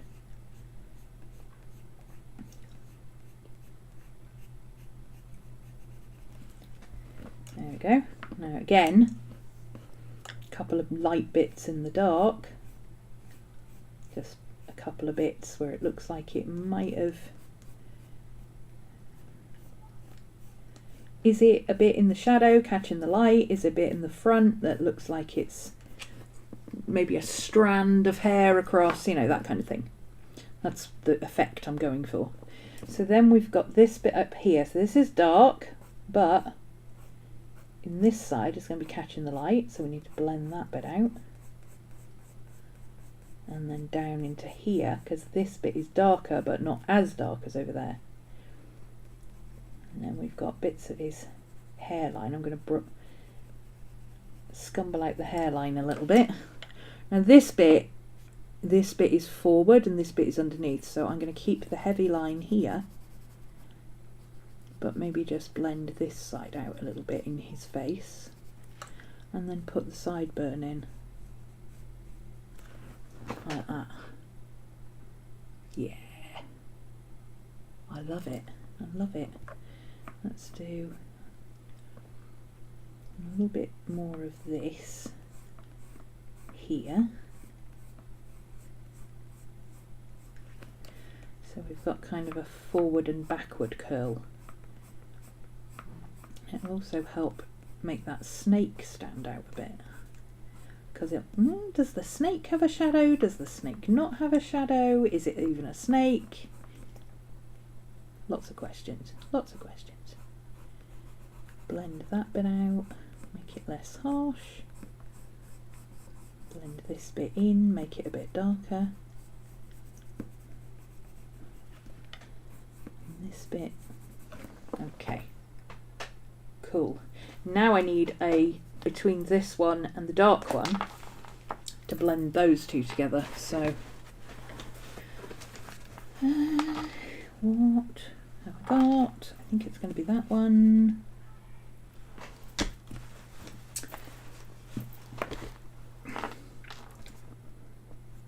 Yeah. So this time I'm blending the dark bit out into the medium bit rather than the other way around, and I will harshen up these edges where it's supposed to be harsh, like there, and then I can soften up like the crown area again, the widow's peak. Put a little bit in here, just where that bit is overlapping there. A couple of little bits there. Blend that bit out and up and down. Sharpen that up. Sharpen that up.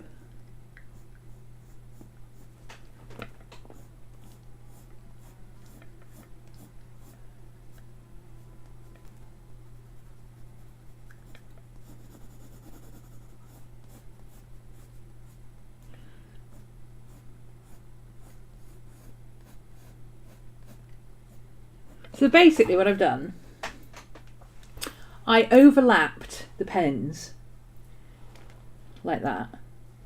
So you've got the light pen, the dark pen, and the two in the middle. And then what I've done over the top is taken the lighter pencil and the darker pencil and done that. So instead of having a sharp line between the light and dark, where they overlap like that, you get a thick line there. I've done that over the top of it with the pencils.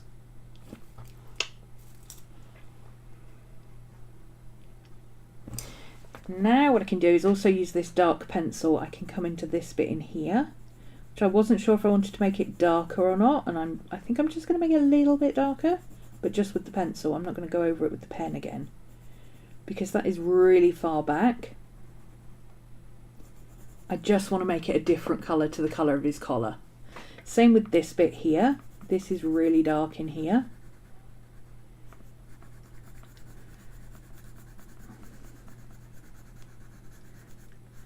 And then I'm just going to feather that out into the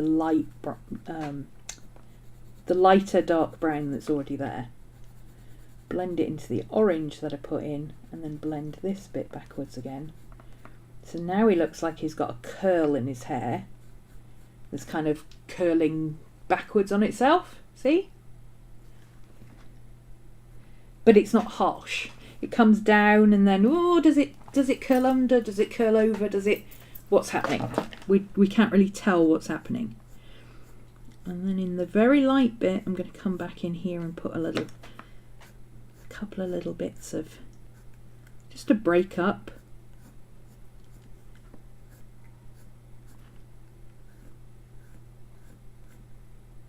Like that, and then feather this back in. This needs to have some darker areas because that's away from the light. This side is in the light, but it needs blending into. Well, not blending into, but overlapping with. Yes! Oh, okay.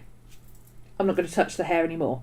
We're done. Unless I decide I want a couple of little bright yellow highlights. Once I've done the jacket, I'm done with the hair. Well, the face. The face might require a little bit of tweaking to the hair. But I think I'm done. So, next. Oh, I'm going to have to do the face, aren't I? That's the bit I'm bothered about. Okay, let's get my picture.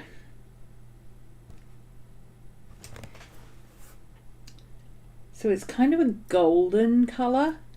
I wonder if I can just use that one. Hazelnut, is that going to be too hard? Let's try it on here. So hazelnut, hazelnut, hazelnut, hazelnut, hazelnut, ooh, hazelnut, oi. Cadbury's make them and they cover them in chocolate. Let's went back to 1980s adverts. Okay, so this is hazelnut. So I've got sand. Let's use the other under here. So we got sand, and we've got, which one did we use? Our 28, the purple one for his skin, didn't we? Or was that the hair? Skin, R28, yeah. Because I don't think I need to go any darker with that. I might put some pencil on it, but I don't think I need anything else. So there's the blend of the two in the middle.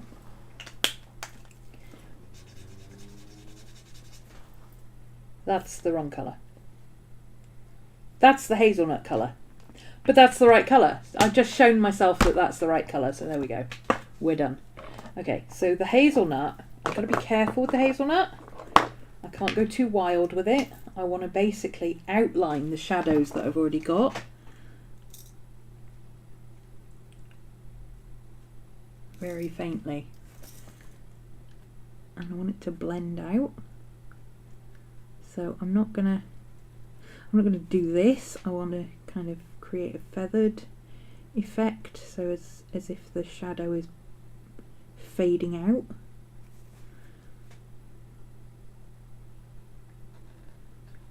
And then I can come into here and blend it with this a little bit along that line. And same here. So this is the turn of the face. And that comes up into there. There's no blending there because that's his cheekbone, but then there will be lightening here.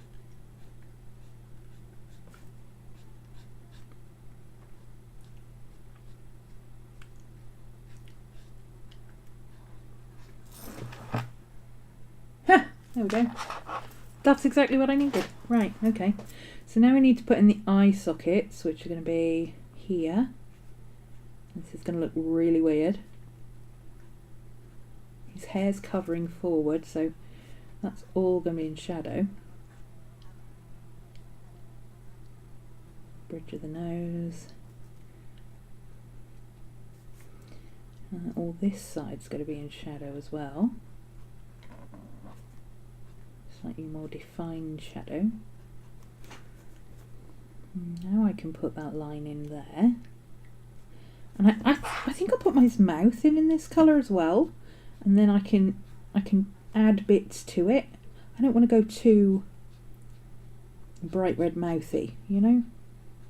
I can also do the blend down on his nose and the underneath shadow on this side, and then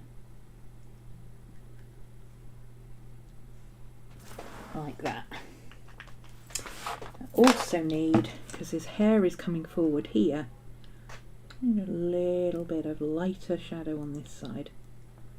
Blend it into his hair there. His ear will also be in shadow. And then this part, all of this part is in shadow. And then there's a shadow there.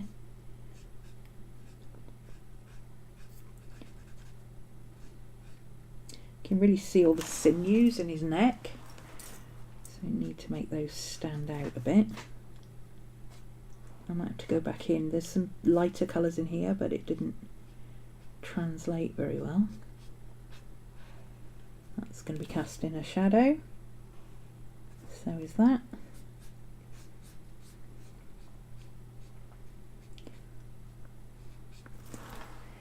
And then I'll come back in with the lighter colour and blend it in here.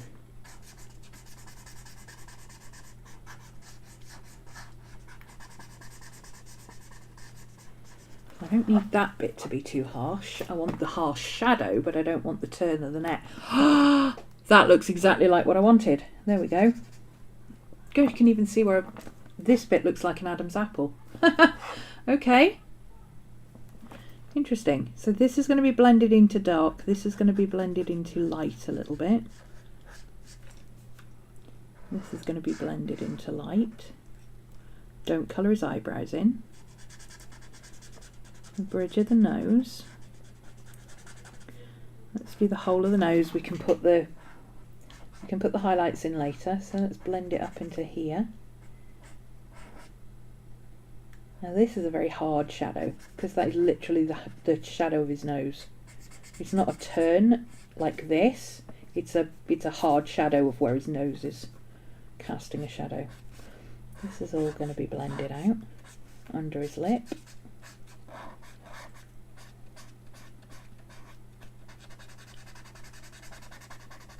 This is all blended out. And this bit's going to be blended out here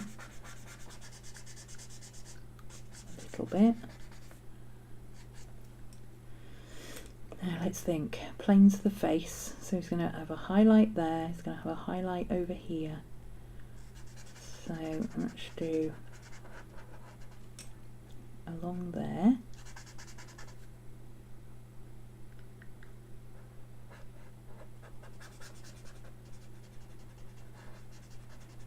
And along there. There we go. I should have left these bits lighter, but it's okay, I can put it back in with pencil, it doesn't matter. Okay, now I can see how dark I need those eyebrows to be, and they need to be dark. So I'm going to do them the dark colour of the skin for the eyebrows, not the dark colour of the hair. I can always go darker if I want to, but I can't pull it back. So let's just put this in here. I'm just going to shade them in the shape that they are. They're quite heavy, but they're very defined shape.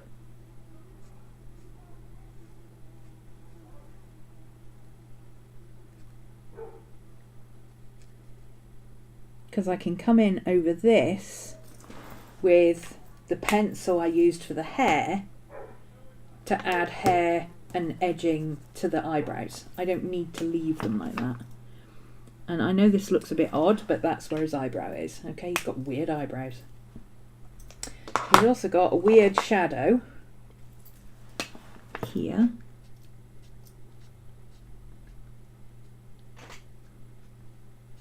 And a weird kind of, well, not weird, it's perfectly normal to have a crease, but he's got a strange shadow on that bit of his eye there. And this bit also needs to have a bit of a shadow across the brow bone.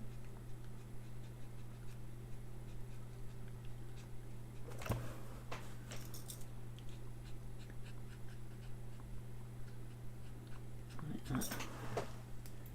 Better. And then this bit, we need a bit more of a curvy uppy in there. Yep, and then more of a curve into this bit and blend this out a bit more. That should have been lighter there. And a bit of a shadow down into here.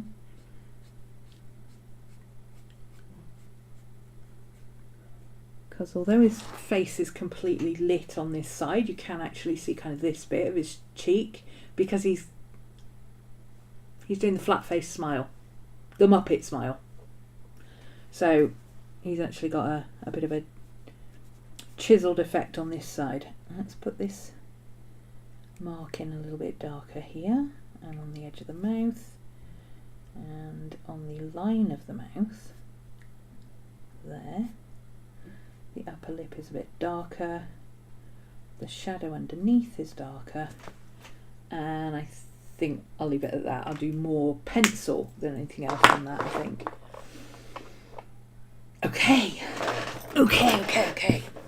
We're getting there. Now I need to do that grey again, because this should be completely dry by now. So the dark grey has to go in yet again. I really do wish I had a broad nib on this particular one. Put up with the whole stream at double speed. Yeah, that's what I do as well. So let's desaturate these bits where there's purple.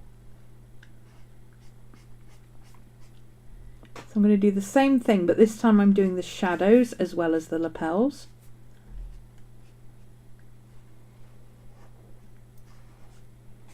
Do them all in one go.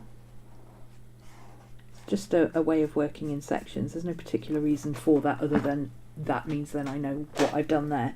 See how dark that looks now? It looks like he's wearing a dark jacket, a black jacket, and that there's a shadow under the lapel. That's what we were going for.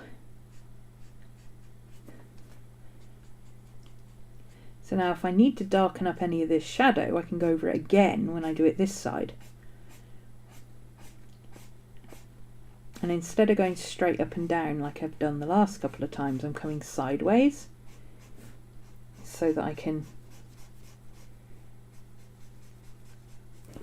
make sure there's no bits that I've missed. So go with the shadow again, like that. See, now he's got a black coat on.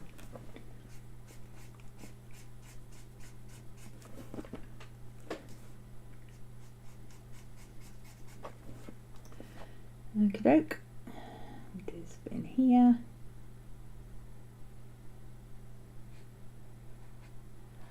Now I'm not going to do all the shadow on this side.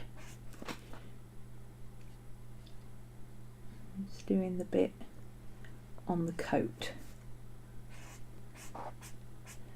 That'll give us a little bit of contrast with the purple shadow being under his coat and the dark grey shadow being on his coat.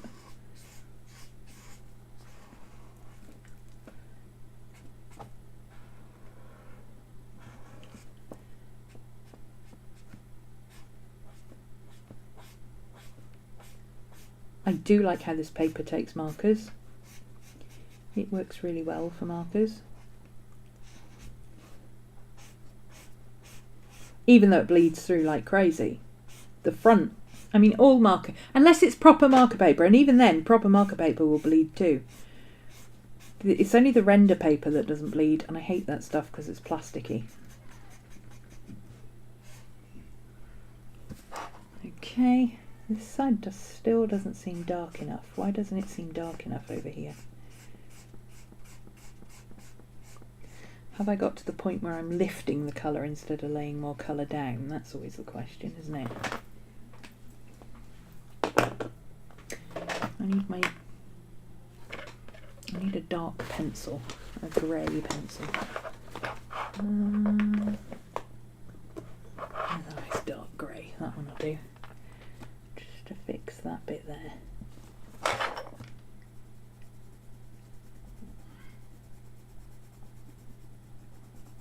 There we go, better. I like it. I like it a lot.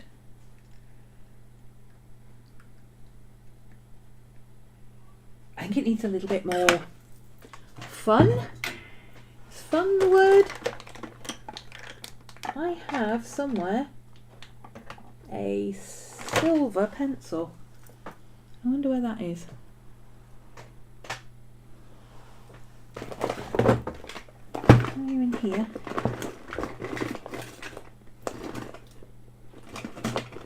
Yeah.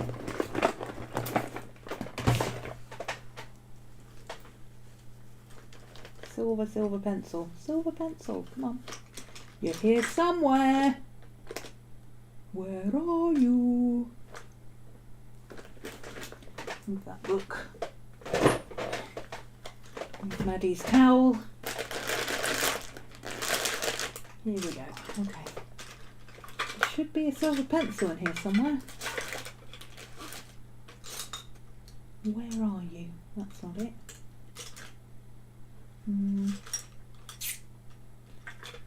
I get away with a silver pen? Probably not.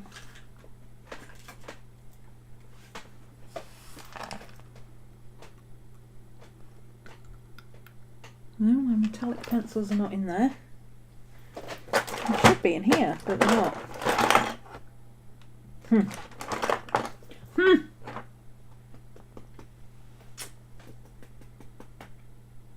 Okay, plan B.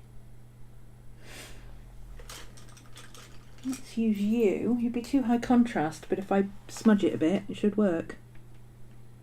I don't want it to be shiny shiny, but I want it to stand out.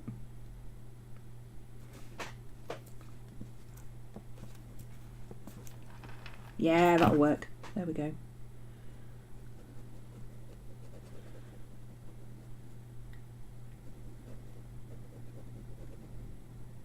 And before it dries, just blot it a bit with your finger to take the edge off.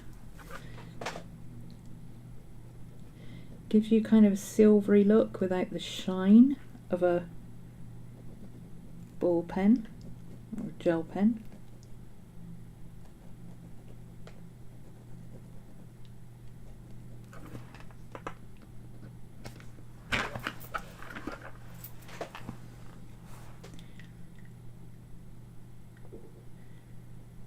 on this bit where it's sticking out, so it's coming round and it's sticking out that way towards the light, I'm actually going to leave the silvery bit on this side because then it'll catch the light.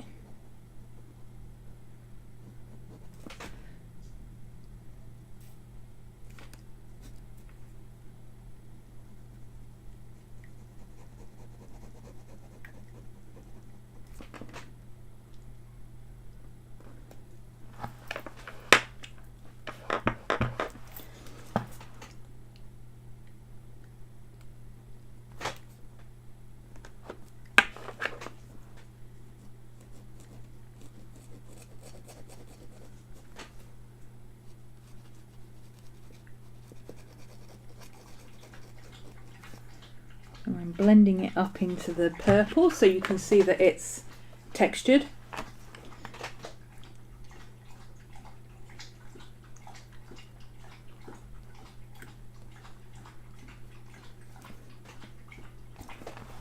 There we go. Nice. I like it. I like it a lot. Okay. Let's sort these eyes out, because that's the big... Oh, actually, the face is looking better now. The face is looking a lot better.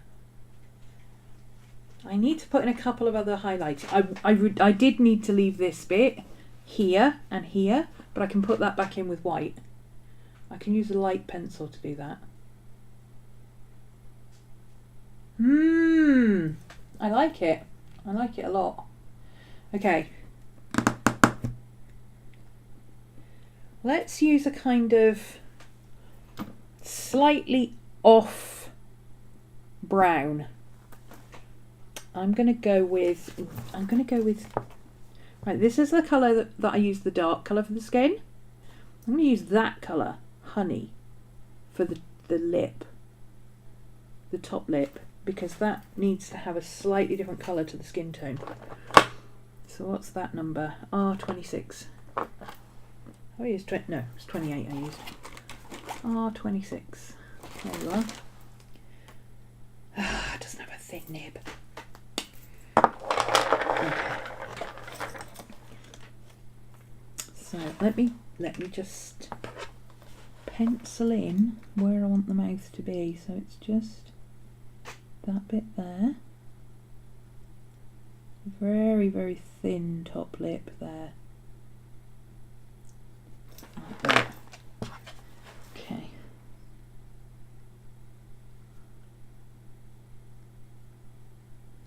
With the tiniest of Cupid's bows at the top. Very flat mouth. And I'm going to bring that down on this side as well, just to show the shape of the bottom lip without overly defining it. There we go! Now he's got a smirk. I like it.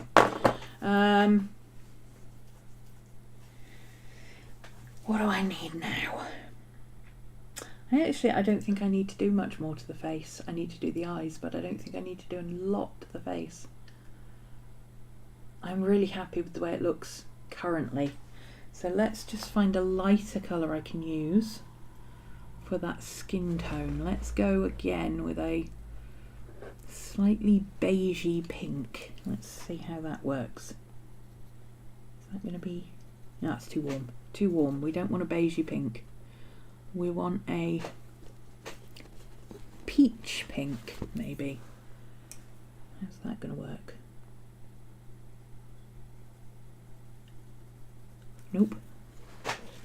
Okay, maybe we need to go with the earth tone yellow.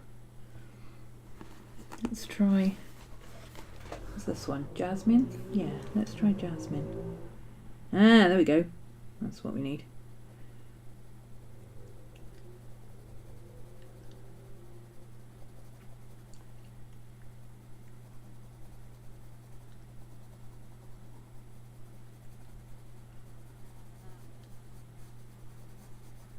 Same principle as the hair, I'm just blending in the bits that need softening. Same here.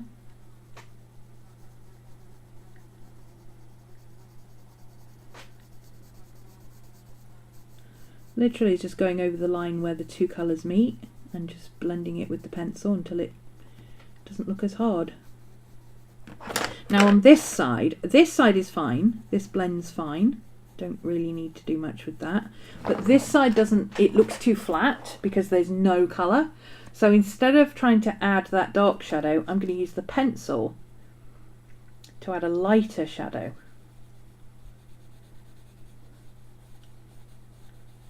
To give that shape, that chin some shape. And then I'll come back in with a darker colour to blend it into here.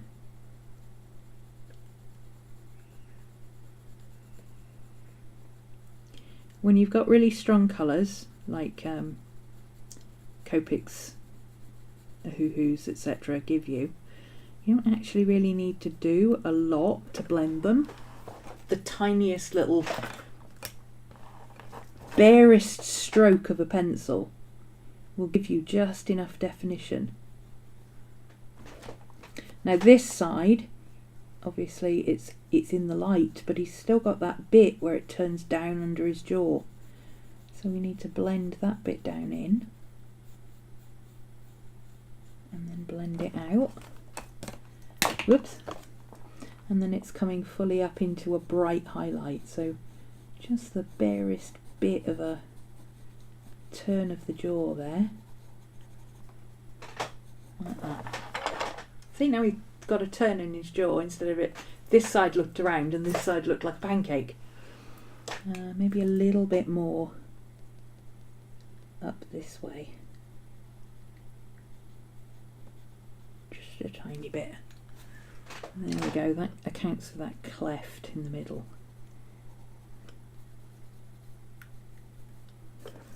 Okay, I'm happy with this. I think I'm just going to put a little bit of a more definition into this bit here, because that really does look like an Adam's apple. It works really well. And blend this line out. There we go. Okay, so that line there doesn't need blending because it's the harsh line of his nose, plus you've got your philtrum there. But he does need the other side of the philtrum putting in.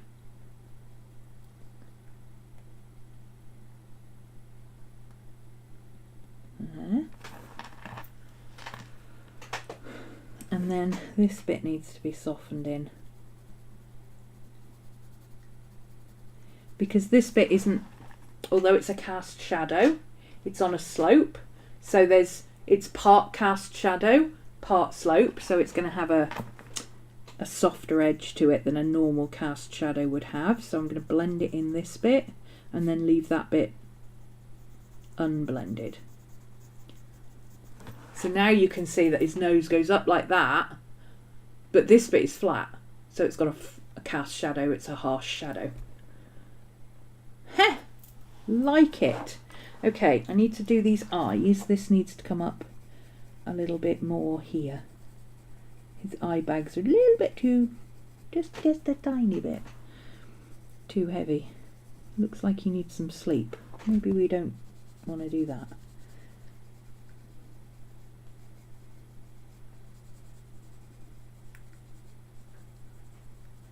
Again, because this is a slope rather than a harsh line, I can blend that in as well.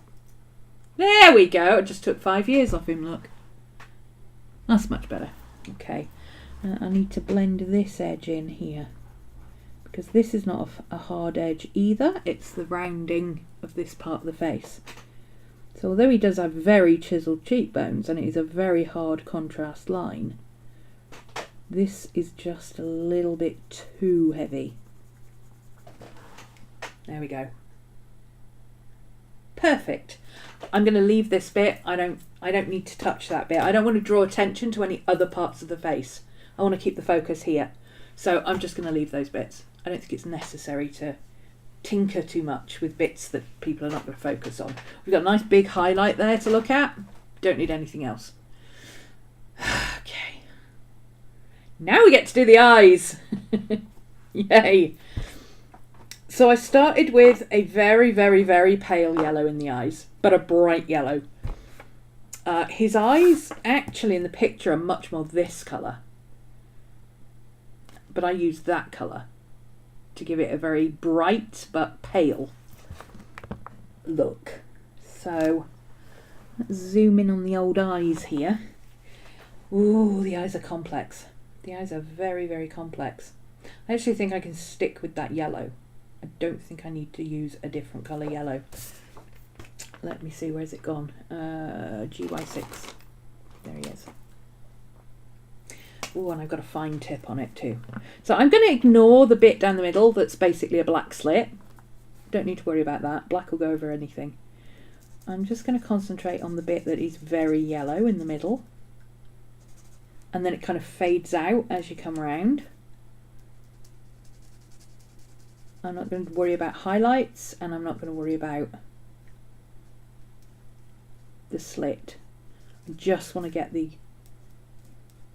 iris the right colour. Is that the right name for the bit on a snake's eyes?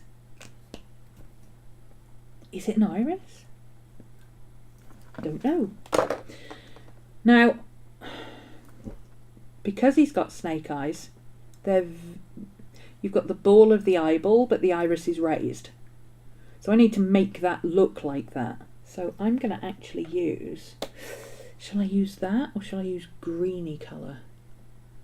A desaturated green might work better. Let's try a desaturated green first.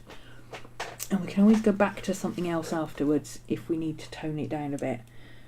I would like to use this, I think, initially.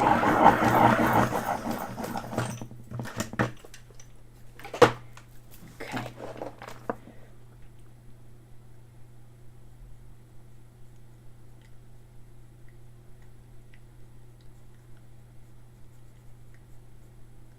That blends out. Softens. Like that.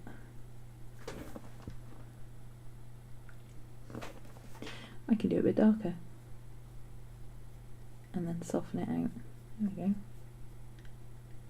I don't go too dark. I do want his eyes to be yellow, but he does have this very defined rounded shape to them, and you can't get that on the iris without putting in a little bit of shading. Okay, so that's that side. Now he's got a little bit on this side. Not as heavy. And also where his eyelids come down, he's got some green. Well, it's a shadow, but I've already got the green out. I might as well use it. Okay. Now let's put the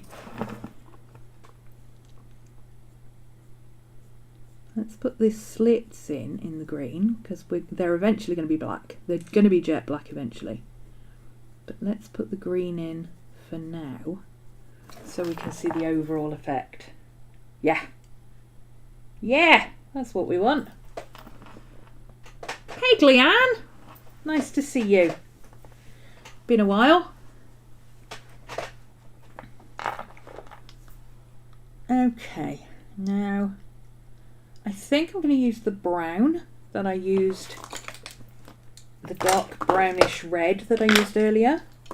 You can't really see any eyelashes. He's got very, very short, dense eyelashes, so you can't really see it. It looks more like eyeliner, so that's what I'm going to go with. So it comes from where this shadow starts, here, up and over, and rounded into that corner.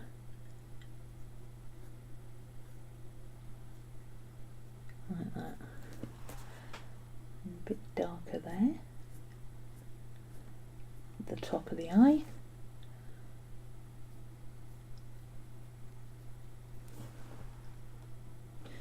Okay, and then this side actually comes down this way and up here. Again, with the very darkest part being at the top of the eye. Down, it's much darker here, but it stops shorter. And then there's this kind of like a line of lashes, but it's not, you know, it's kind of like a line of lashes, but it doesn't look like eyelashes. I mean, it obviously is, but, you know, I'm trying to make him look snake-like here.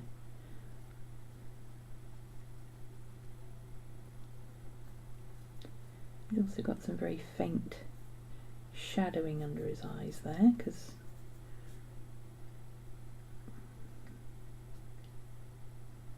in the inner corner of the eye. Okay, and then the eye. I might as well use this for the eyelid as well. Might have to blend it out a little bit. And then we've got a overhanging shadow here that comes into the eyelid here.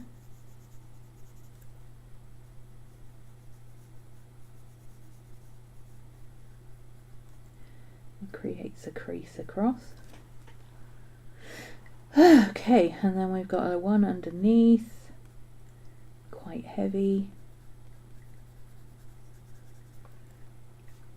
This eye almost has a square quality to it at the edge.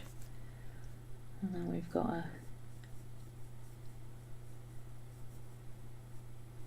that line that everybody who wears glasses on a regular basis gets. It's quite prominent. There we go. Yeah, cool. Right, now let's sort these eyebrows out. I don't really need to do much to them, but they need some texture because they are eyebrows after all.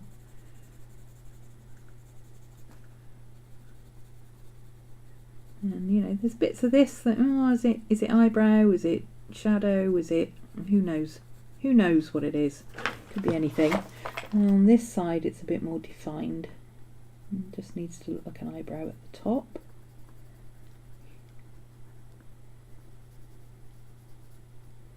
You can see a couple of stray hairs at the front of the eyebrow, and then a few stragglers at the end of the eyebrow. Blend off into that shadow. Again, is that shadow? Is it hair? Is it eyebrow? Who knows? Anybody know? Does anybody care? Not really. Let's blend this shadow into there. Like that. Blend this bit into there. A tiny bit more dark to that. And then let's put this, the line of his mouth in. The little, whatever these are.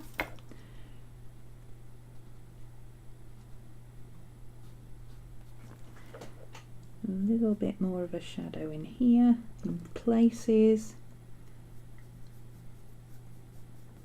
Let's put the cleft in, a little bit more defined there.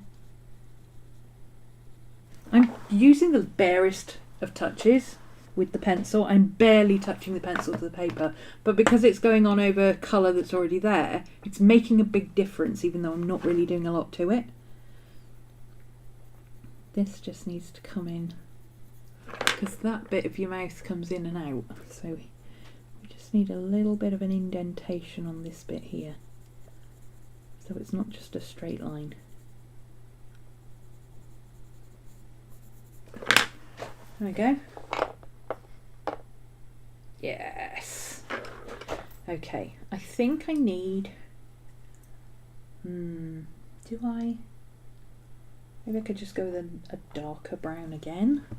Do I have another dark brown? No, that's lighter. Maybe a red. Maybe I could get away with a Tuscan red kind of colour. Hey, John! Maybe a Tuscan red sort of colour will help. A little bit different to the brown, but the same tonal value.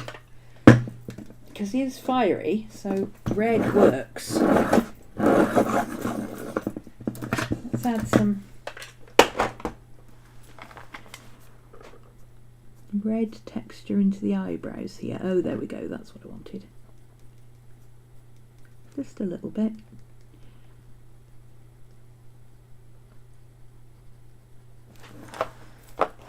And then just into the mouth. where it needs to be a little bit darker, but I don't want to use anything too dark. On the side of that top lip there, bottom of that shadow there. There we go, that's got that part of the mouth standing out a little bit more.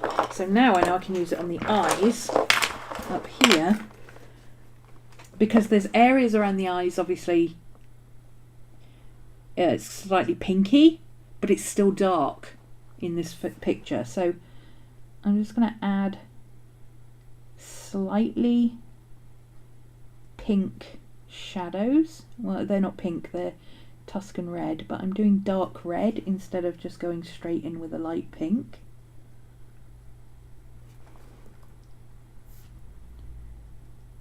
Because that will be softer.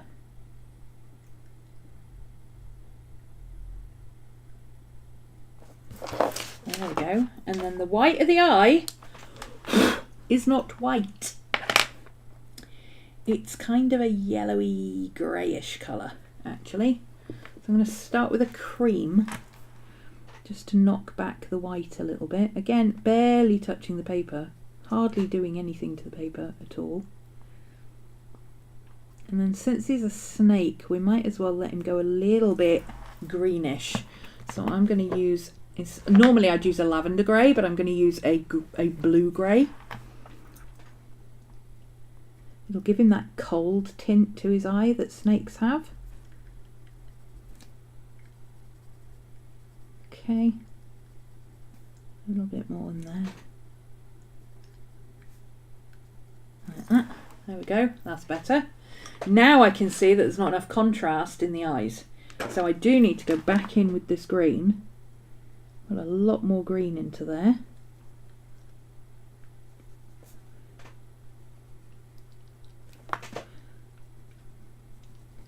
Remember, this is just the shadow that's showing you that he's got the ball of his eye and then he's got the iris on top bulging out. So that's all this green is doing, is showing you where that bulge is. The rest of the eye is yellow. And it is it's a sickly yellow colour. A very sickly yellow colour. So I think I'm going to go in with this one actually. It will also, so I've used this one initially. Now I'm going in with this one, which is a sickly, darker, slightly colour. And I can blend that back into the Prismacolor as well. So it blends across. And because I haven't put the eye in, I'm not worried about smudging any of the black there or anything like that. I can come straight across and blend it all in together. There we go, that's better. Yes! Yes, yes, yes! Okay, I'm going to go for it with the eyes. I am going to use the black that I used for his top, because I want those eyes to... That is the whole thing of this portrait. There is nothing about this face that is eye-catching apart from the highlights and the eyes. That's it. That's all you look at, straight for the eyes. So that's what I want, is the eyes to really stand out. And the best way to do that is to put the black pupils in. And he's got slit pupils. Now, are they straight slits or are they slightly curved and rounded? No, they are straight slits. It's hard to tell because obviously he's David Tennant, yeah, as Crowley from Good Omens. It's hard to tell because he's wearing contact lenses, and because you have to be able to see through contact lenses, you can kind of see his eyes behind the contact lenses. So I'm trying to see what's contact lens that's meant to be the snake and ignore the bits that's actually his eyes behind, because you can see the pupil of his eyes behind the slit. And I'm pretty sure the slit is just a slit. So that's what I'm going to go with. And it's a very rounded shape. So it comes down very straight.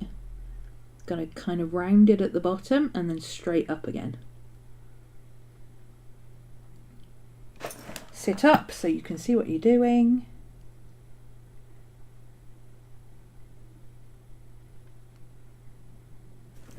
And then the same on this side, so coming down straight,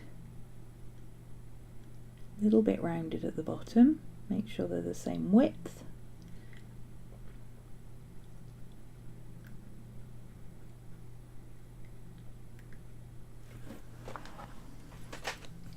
And then, not because it needs to be there, but to add contrast. You can't see any eyelashes. The man has no eyelashes. So I'm going to give him just a thin, darker line. Not a straight, not a continuous line.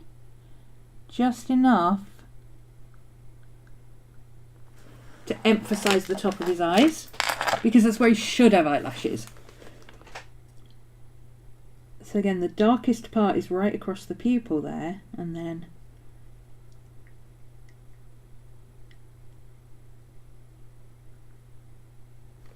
like that.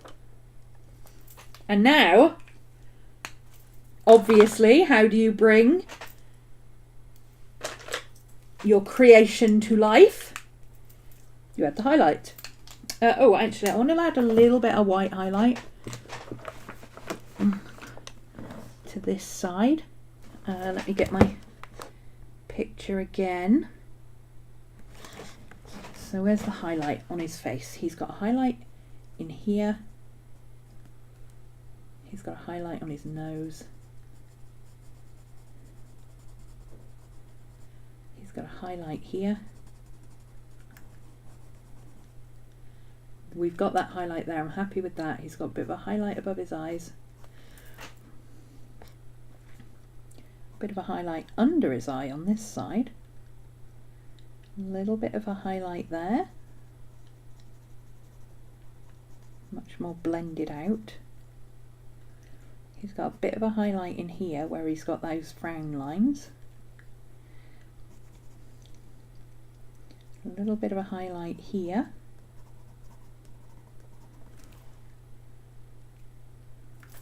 And then there's a highlight in the corner of the eye there.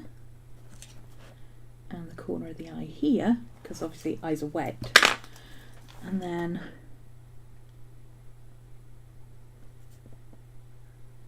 he's got a very strong light on that side. Ah! I'm so happy with this. This is probably the best portrait I've done in Copics. Alcohol markers. I'm not using Copics, I'm using Ohuhu's. I love this. I absolutely love it. Oh, can I show the photo again? Sorry. I can. My iPad is running out of battery, so I'm running out of... There you go, I'll show you the two together.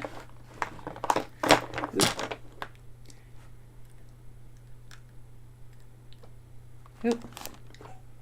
Don't start skipping around on me. Stay there. I'm really happy with it. I want to just add some of that dark red into his hair, because I think that really sets it off. It's in his eyes, it's in his eyebrows. I just want to add it to his hair in a couple of places as well. Maybe into these darker bits here on this side, just to give it a little bit more movement.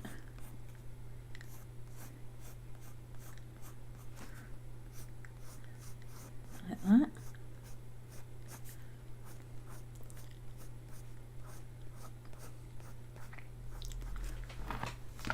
That's much better.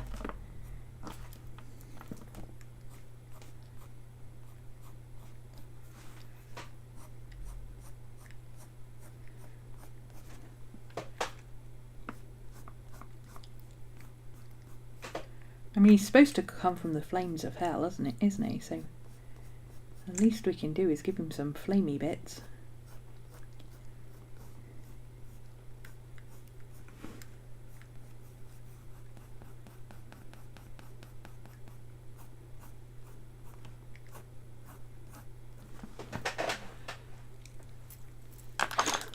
I love the eyes, I love the shadows, and I love the snake. He's cute. The snake is awesome. Oh, the snake has red on him. the snake is red underneath, isn't it? That's why he has a red collar. Let's put a little pop of red on the bottom of our snake. So it fits with the hair, but it's also effectively a black snake with a red belly. There we go. You can't see it on camera, but it's there, trust me. I'm really enjoying this. This is fun. Let me put my other camera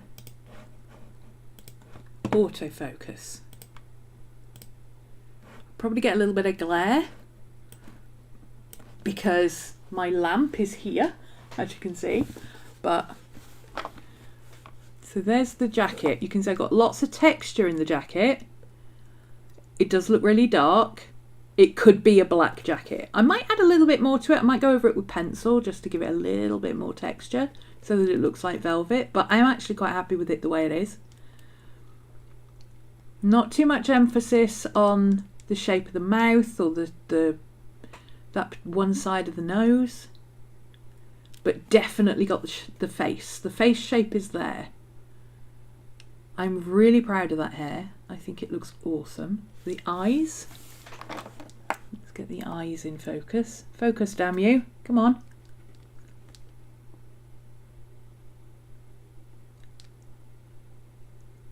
Focus!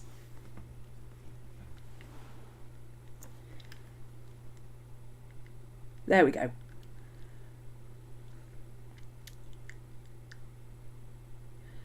And if I move it that way a little bit, you can see the snake with his red belly as well.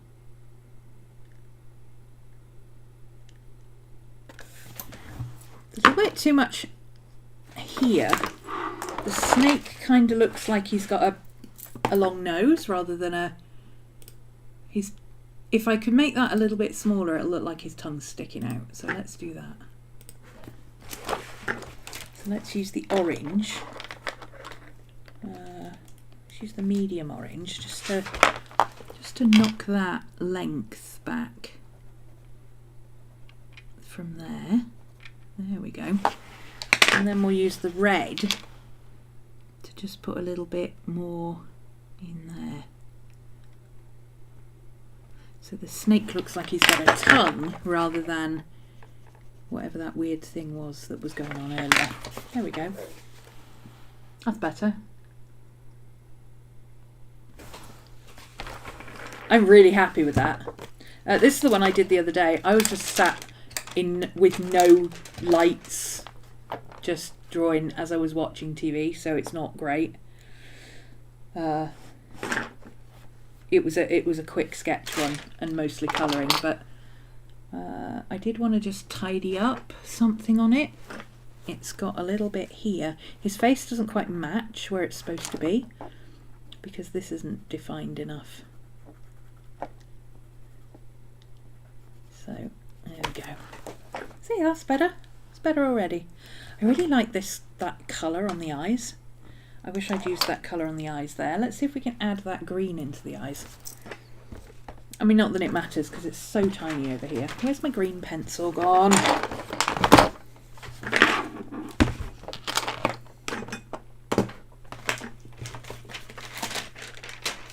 I've reached the level of chaos. I've got a slightly different green, desaturated green.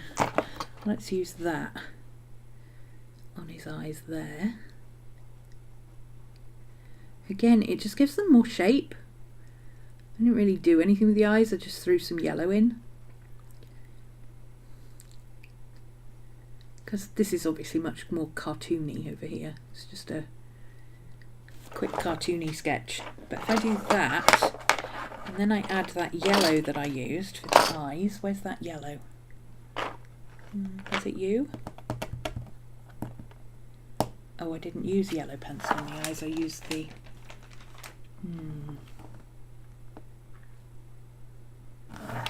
You. Let's use you. Make you a cooler yellow. There we go. like that. And then some more of that green on this side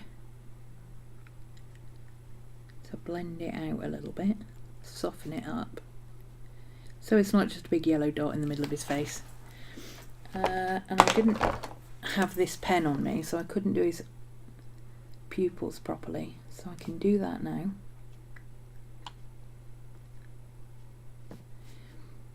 Define the glasses, because this is a different colour pen, so I can do that here as well.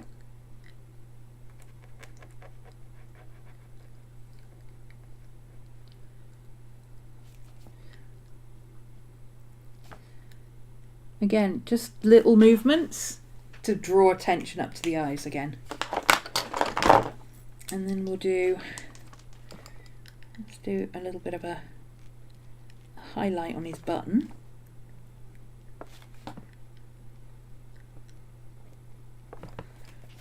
Highlight on his glasses.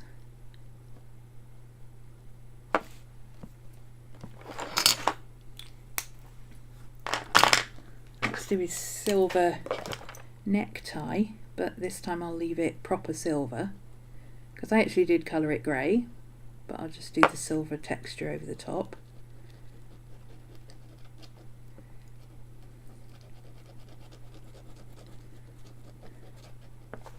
And then he's got that big shiny silver snake buckle.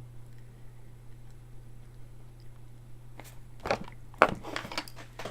we go.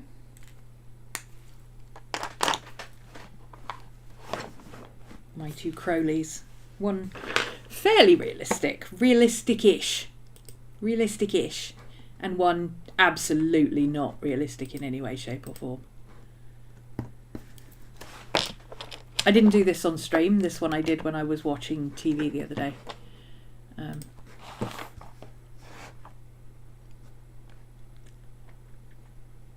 really like that tone in the hair as well. Where's that ginger? Orangey ginger colour.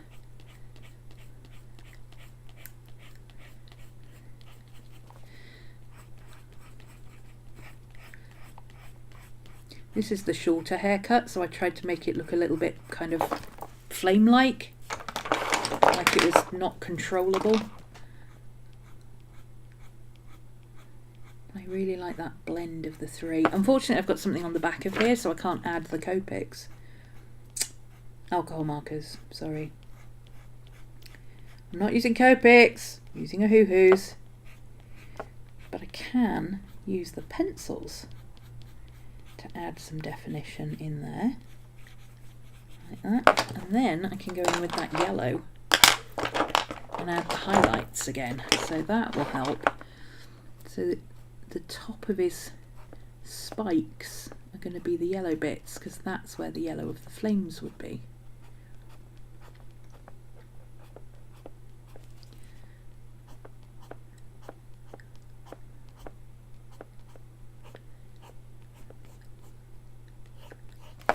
There we go, that's better. I'm happy with that, that'll do. This was not meant to be perfect, the face looks a bit better now. Very happy with these. Very happy with these. I think I'll probably do something here. I'm not sure what I'm going to do. But I think it needs his name. I think I want to put his name. And I think I might... I've got two options. I could do like well, I've got several options. I could do the Good Omens script with his name in that like silvery on the red, which would tie it in with this. I can bring that red across here, which will cover up some of this so that I can write on top of it. Or I can do like the Bentley number plate with his name on it, which again, that would be black with white writing or silver writing. So again, that would cover up that bit. Or I could do like sometimes his name is written almost like a Harley Davidson logo, and it's kind of in a block shape with flames coming up the top. And that would work too, because I could do it on a separate piece of paper, put it there, and then have flames coming up behind it. So I'm not sure what I'm going to do with that space yet, but I will do something. kind of like the idea of bringing the red down across here and then doing like the Good Omens 2 script for Crowley, because then I can do the arrows on the, he has the horns on the C, and then the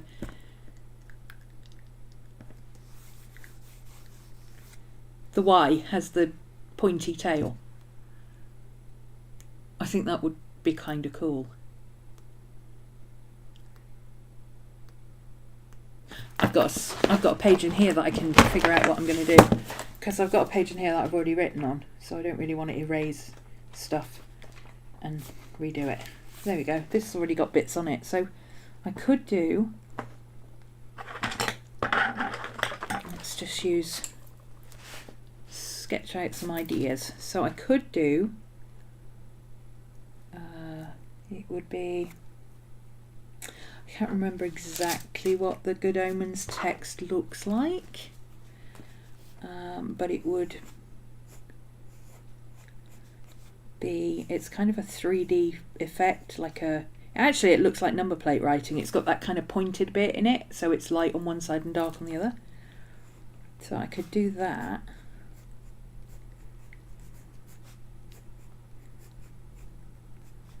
Which would be like this, and then he has they do the like that on the tail, but it's still like the number plate, still 3D like a number plate, and then he has the horns on his C. So I could just do that on a red background.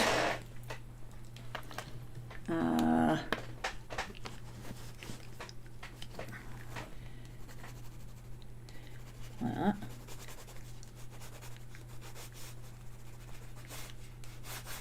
Actually, I really like that one already. This might be the one I do. But if I do, it won't happen today, because I'll need to do the paint pen, and that takes forever to dry. Then we could have the Bentley number plate, which is kind of like that, and it has curtain backwards written on it, and it's got like a white, silvery outline. You can see the 2 screws on either side, and we could do it in the English number plate. I'm writing curtain instead of Crowley, because that's what's on the number plate. Okay. So that would be an English number plate lettering.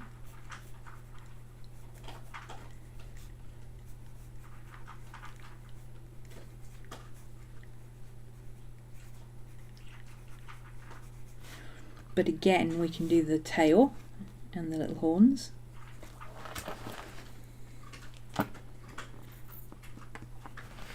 I could actually combine that with the flames idea I had of having because the Bentley catches fire in the first series and explodes. So it's very demon. It's very Demon Crowley.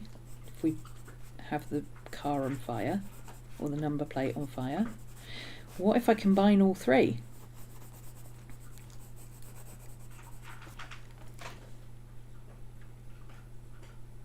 What if I do the red, put the number plate on top? I could do it on a separate piece of paper, which means I can work on it at the same time.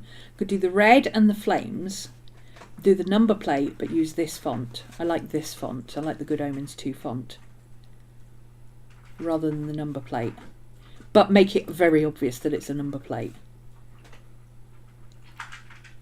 Yeah, I think that's what I'll do. So here I'll have, I can have flames coming right up here, can't I?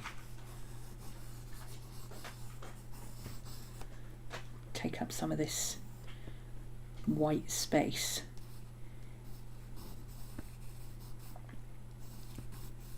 Like that. I can bring this grey down if I have to. Actually, I need to be higher than that, won't it? Because the number plate will need to be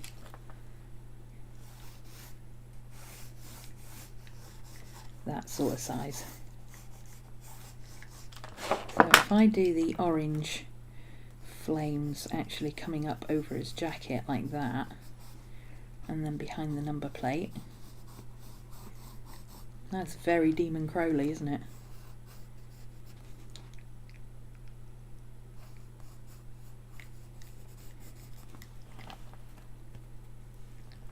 I actually need to bring round most of the red because this is going to be fire. I can even bring it across onto here a bit.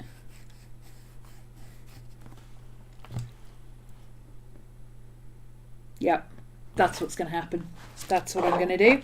So, final version.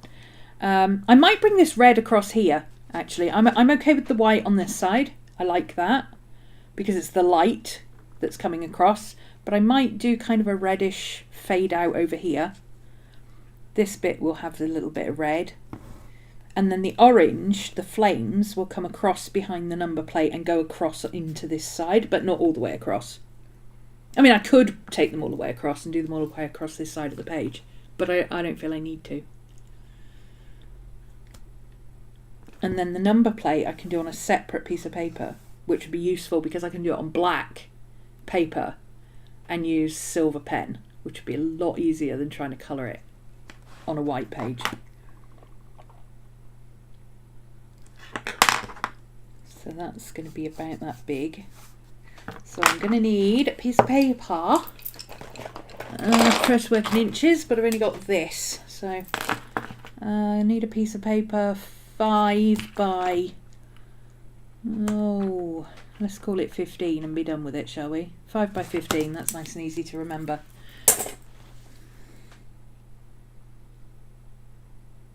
Yes. Ooh, actually, I've got some black stickers. Some black vinyl stickers. I wonder if I can use one of those and just do the writing on it. That's possible. I might be able to cut it into the shape of the license.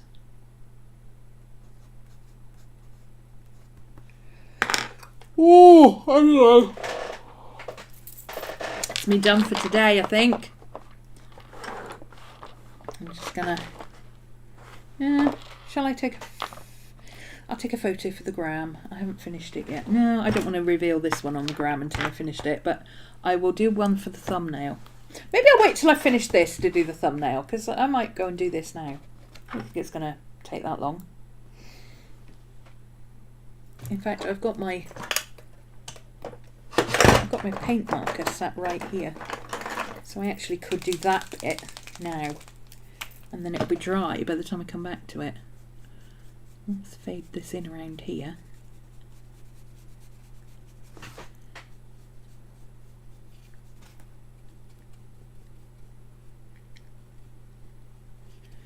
So that's where the flames are going to go.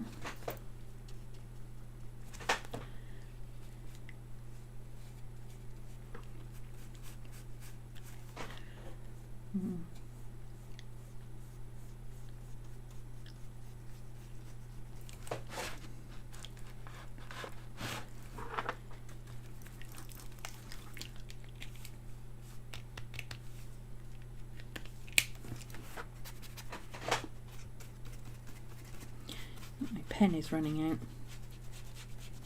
This might be the end of this pen.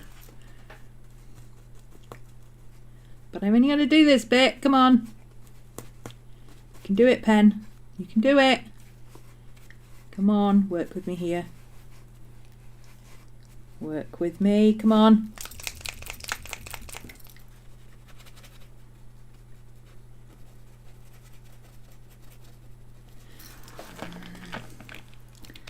Come on, I know you want to.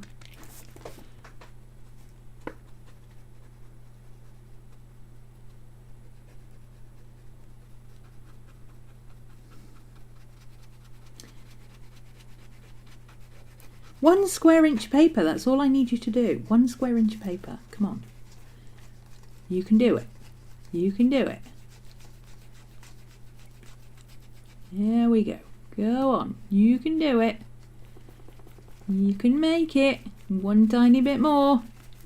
Little bit more. There we go. Ha! Yes, marvellous. Oh, I'm trying to put the wrong lid on the wrong end. I always do that with those pens. There we go. Oh, yeah, I like that. Okay. And I can always come in with a bit of, you know, bit of pencil and kind of blend that bit out a bit into this. Like that.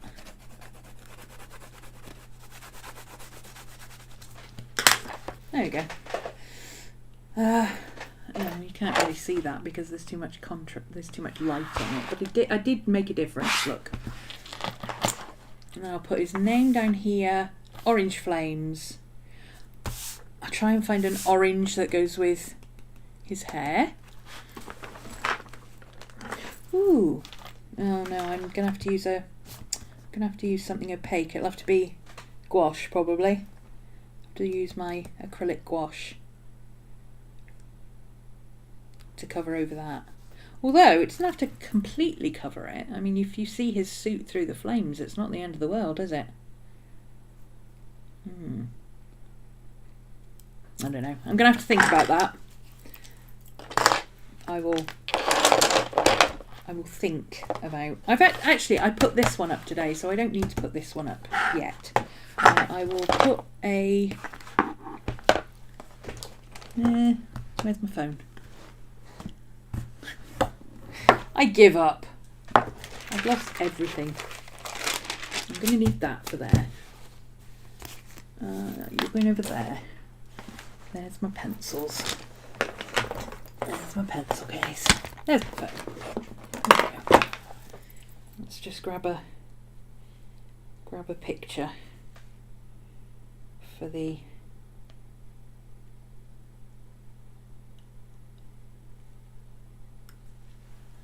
Who's trying to sign into my phone on a Galaxy S2? I don't have a Galaxy S2. Oh, that must be Katie. It's okay, don't worry. I'm getting Google alerts, but it must be Katie, because Katie's got a Galaxy S2. Okay, let's take a shot for the screen thing. There we go. Right, I'm done. I'm happy with that. I'm ecstatic with that. I'm really looking forward to finishing this bit. I'm very happy with it. I'm thinking to start. Well, not thinking. I'm going to start putting downloads of artwork on Patreon. It's a new thing that they're doing. So this might be the first one I put up. That'd be fun.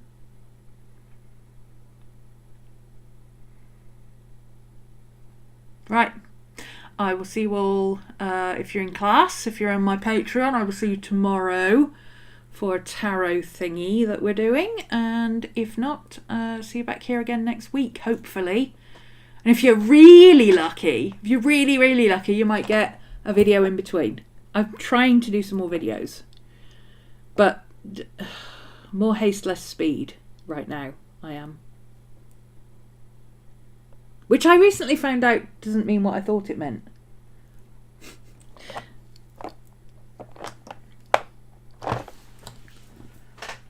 Thank you. I'm pretty happy with it. Alright then. Thanks for joining me, guys, and I will see you when I see you, whichever thing you're in next. Bye.